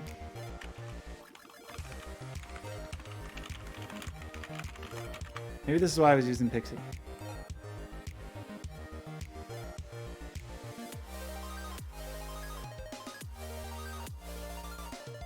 Okay, clear. So clear is different than this. Okay, so we have this little basic thing. I am going to just say,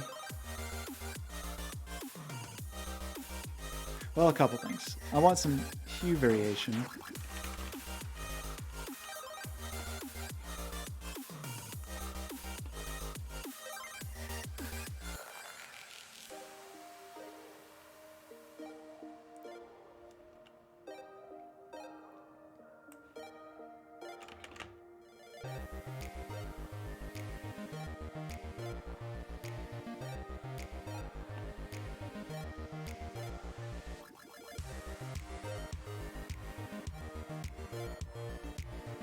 I don't want that. I want to make a color using hue.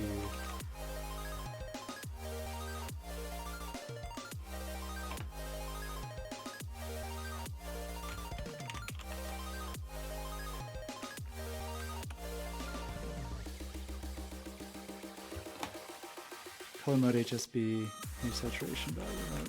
Okay, so we would need to do,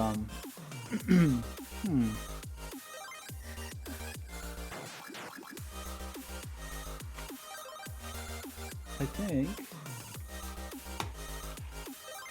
we'll do that just in our setup, right?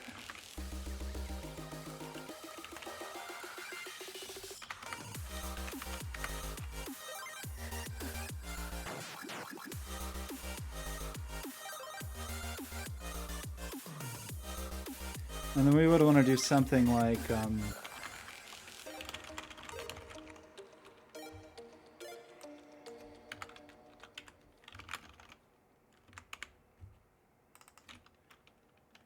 well, wait, these out of 100 then? I said out of 100, so these are hue saturation, and then that makes this 50, I think.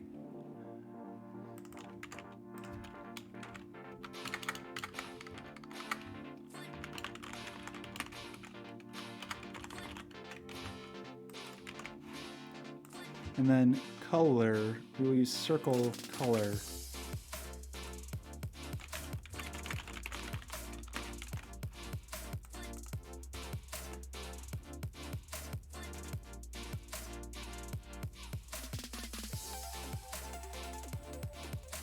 Oh.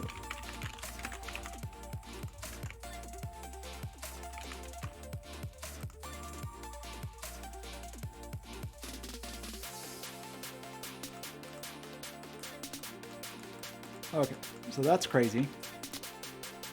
Did our transparency work? Yes, it did, I think. So we want much less saturation.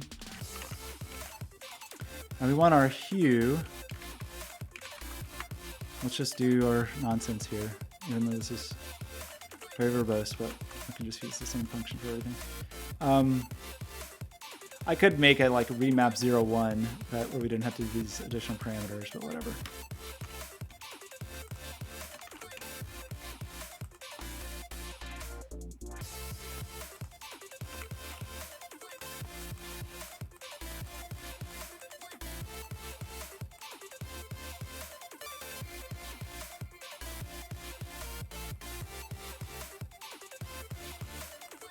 Why did that lose our transparency?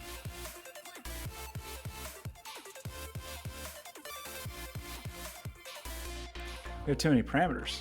That's funny that that worked. Okay, so now we have an insane thing here, but we could just remap this from like 40 to 50. 60 maybe, and just grab the middle of the color wheel.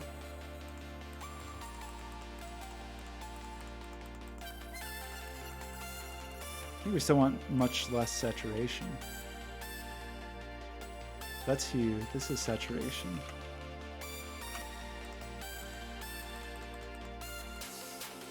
And maybe even less value. Getting a little darker, it's probably too dark. 75 for value.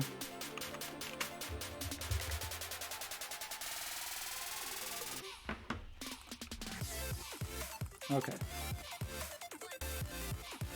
Let's call it that for now.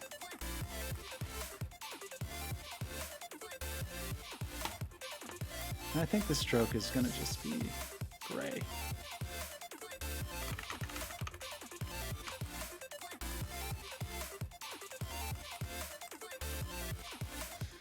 Okay, so that's something.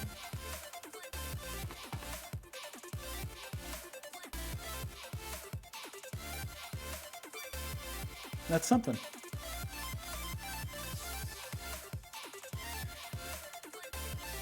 Do we want to get rid of the old ones?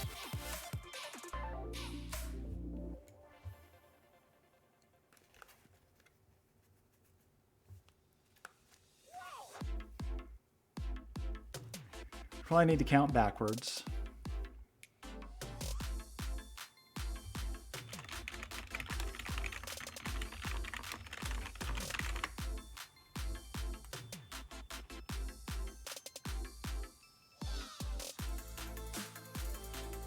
Yeah, I don't like this.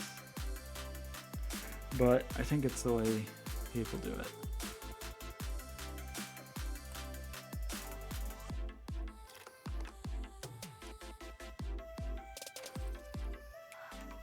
Okay. Doesn't look very nice. And you know, there's something about code aesthetics. There's also just something about, like, can I look at the code and know what is going on at all times?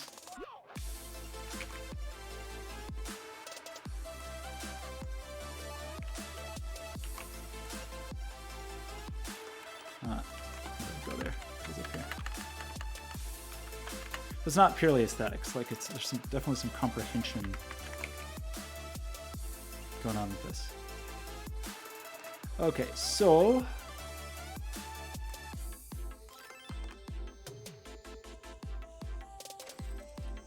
I think we can just replace this.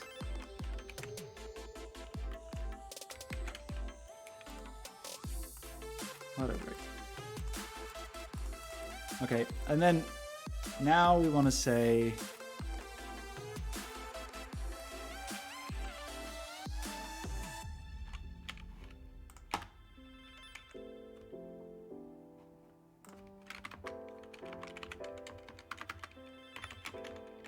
like remove and skip old circles.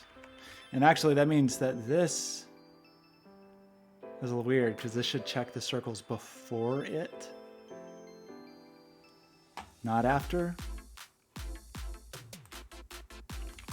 So this would be, we want to start with I minus 1 and keep going while j is greater than or equal to 0.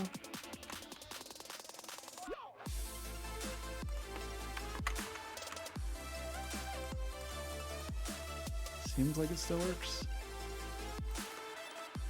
Okay. And then we want to do the thing. Oh, you know the thing. This thing. That if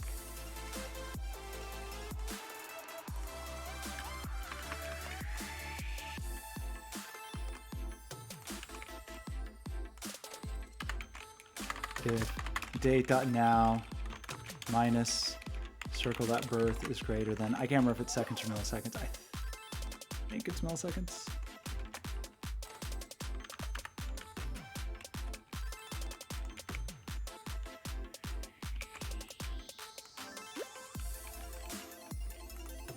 Something like that.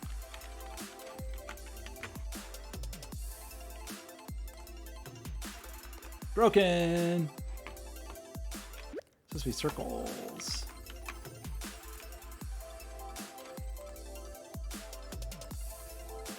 That means these die after 1 second, so that's good.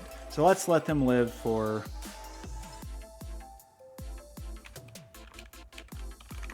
8 seconds.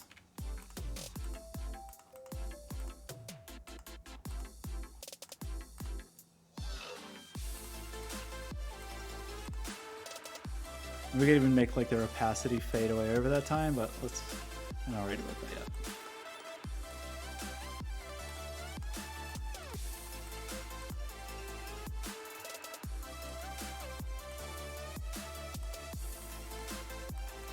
Okay, so the one missing piece is adding. So we actually want to do something like keep this, but we want to do an add circle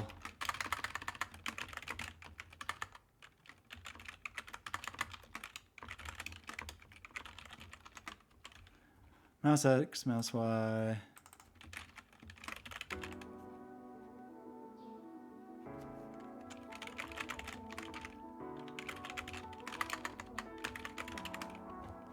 And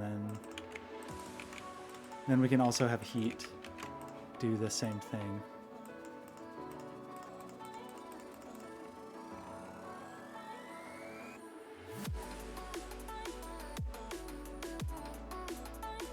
Okay. Like that center circle's too big.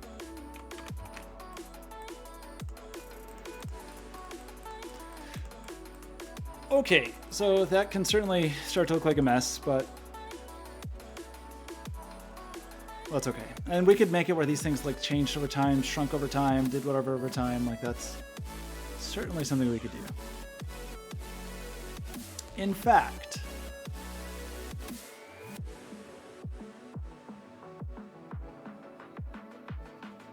do we want to do that?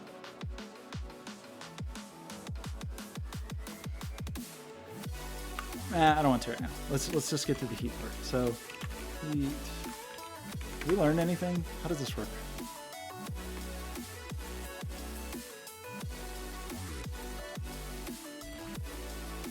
I thought I did like a repository that actually said how stuff worked, but who knows?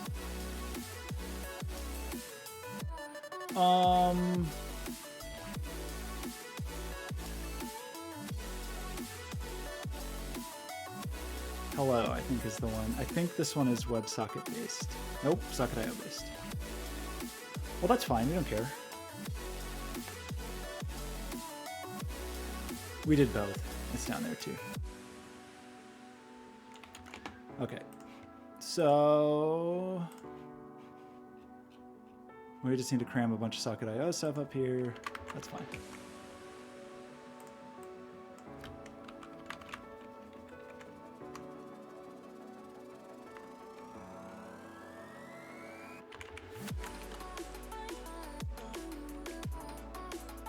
Got a little dense.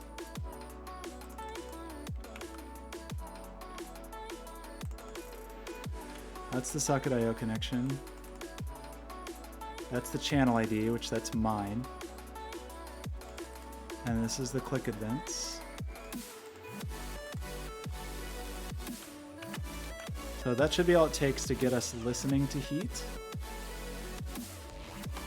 if I click over here, yes, we got to click. Oh yeah, this whole thing. Right. This all normalized. So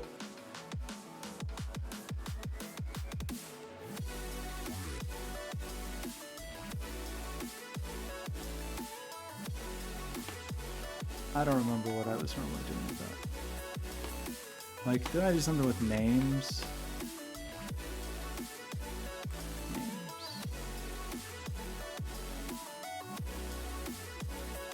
I did this.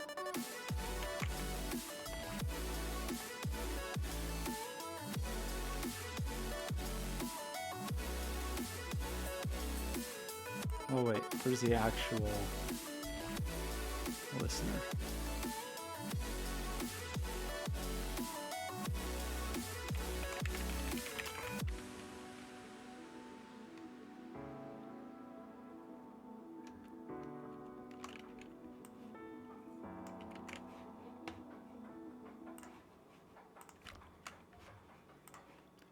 We had width and height. We just use width and height. Height. I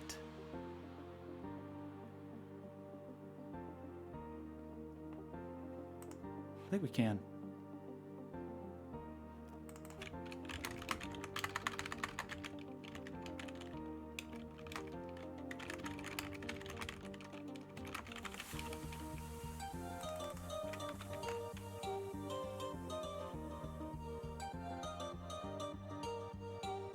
What's wrong? 22. When there's a click.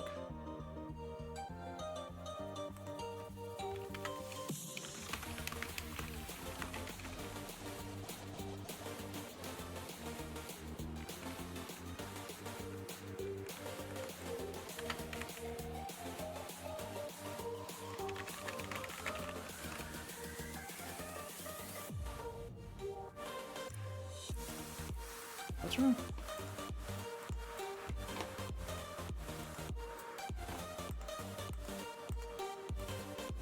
Okay.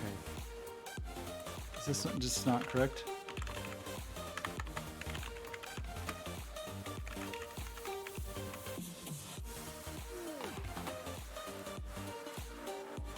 Hi. Data.x times 1280. What's wrong with that?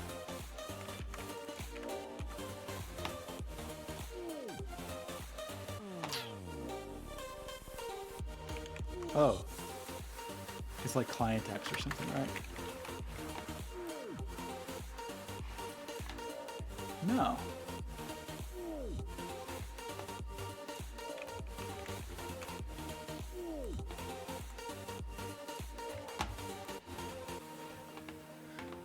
Oh.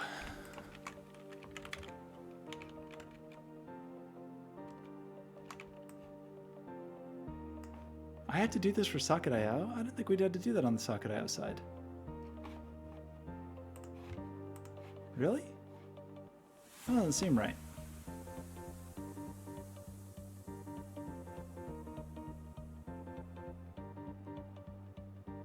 Oh, looks like it, huh?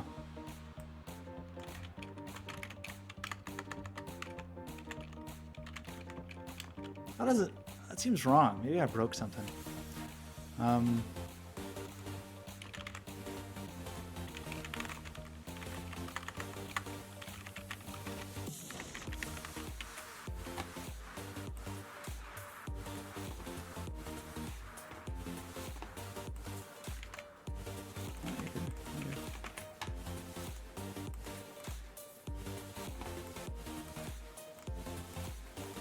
Oh man, we're adding cookies and we're clicking all at the same time. It's very exciting. Okay, so inner width and inner height for these.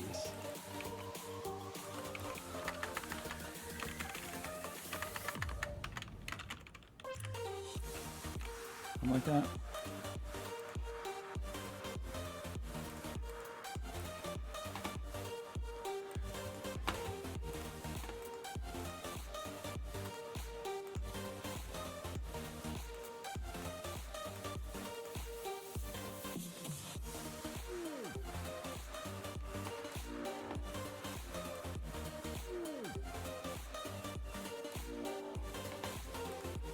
Okay, let's just try this, and then I think we're gonna call it.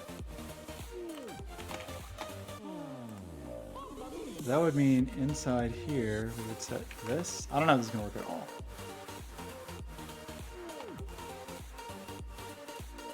That seems about right. Oh, that's funny. There ends up being two for me, because there's the one that's in the heat overlay, and then there's the one that's on the screen. That's kind of cool. Okay, so let's... Now we don't need this anymore.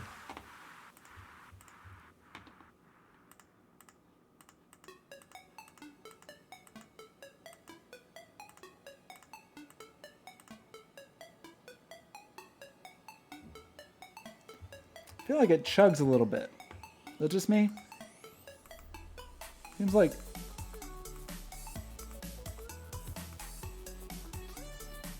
I mean, I'm looking at a scaled window. I wonder what it looks like on stream. All right, this is a present for Life is Yours.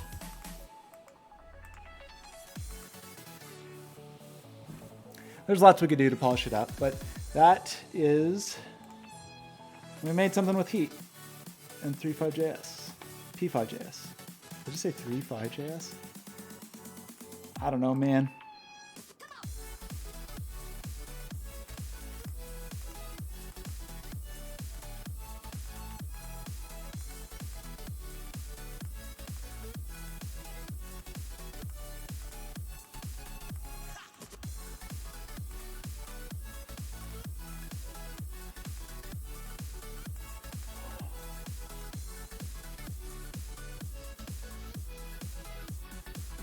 I think this is done.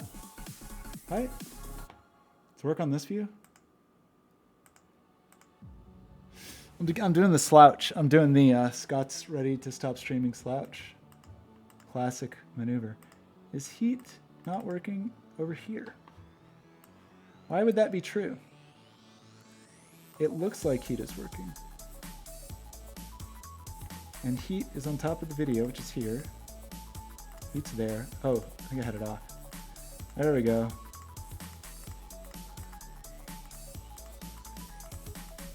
Okay, now I can have like little strange little thoughts and dreams floating around. Very nice. Okay. Thank you for joining me for all of that nonsense. Thank you for those of you who joined from the Children's Museum. I really appreciate it. We'll just continue to do these. Thank you to the regulars. Thanks, Draclin. Thanks, everybody who stopped by. I'm sure I'll stream tomorrow. We'll do like a more focused stream. Excuse me. Again on Thursday. Tomorrow will probably just be nonsense. But okay. I think that is all for me. So I will talk to you very soon. Please stay safe and healthy. Physically healthy, mentally healthy. Like, you can do it. All right? See you soon. Bye.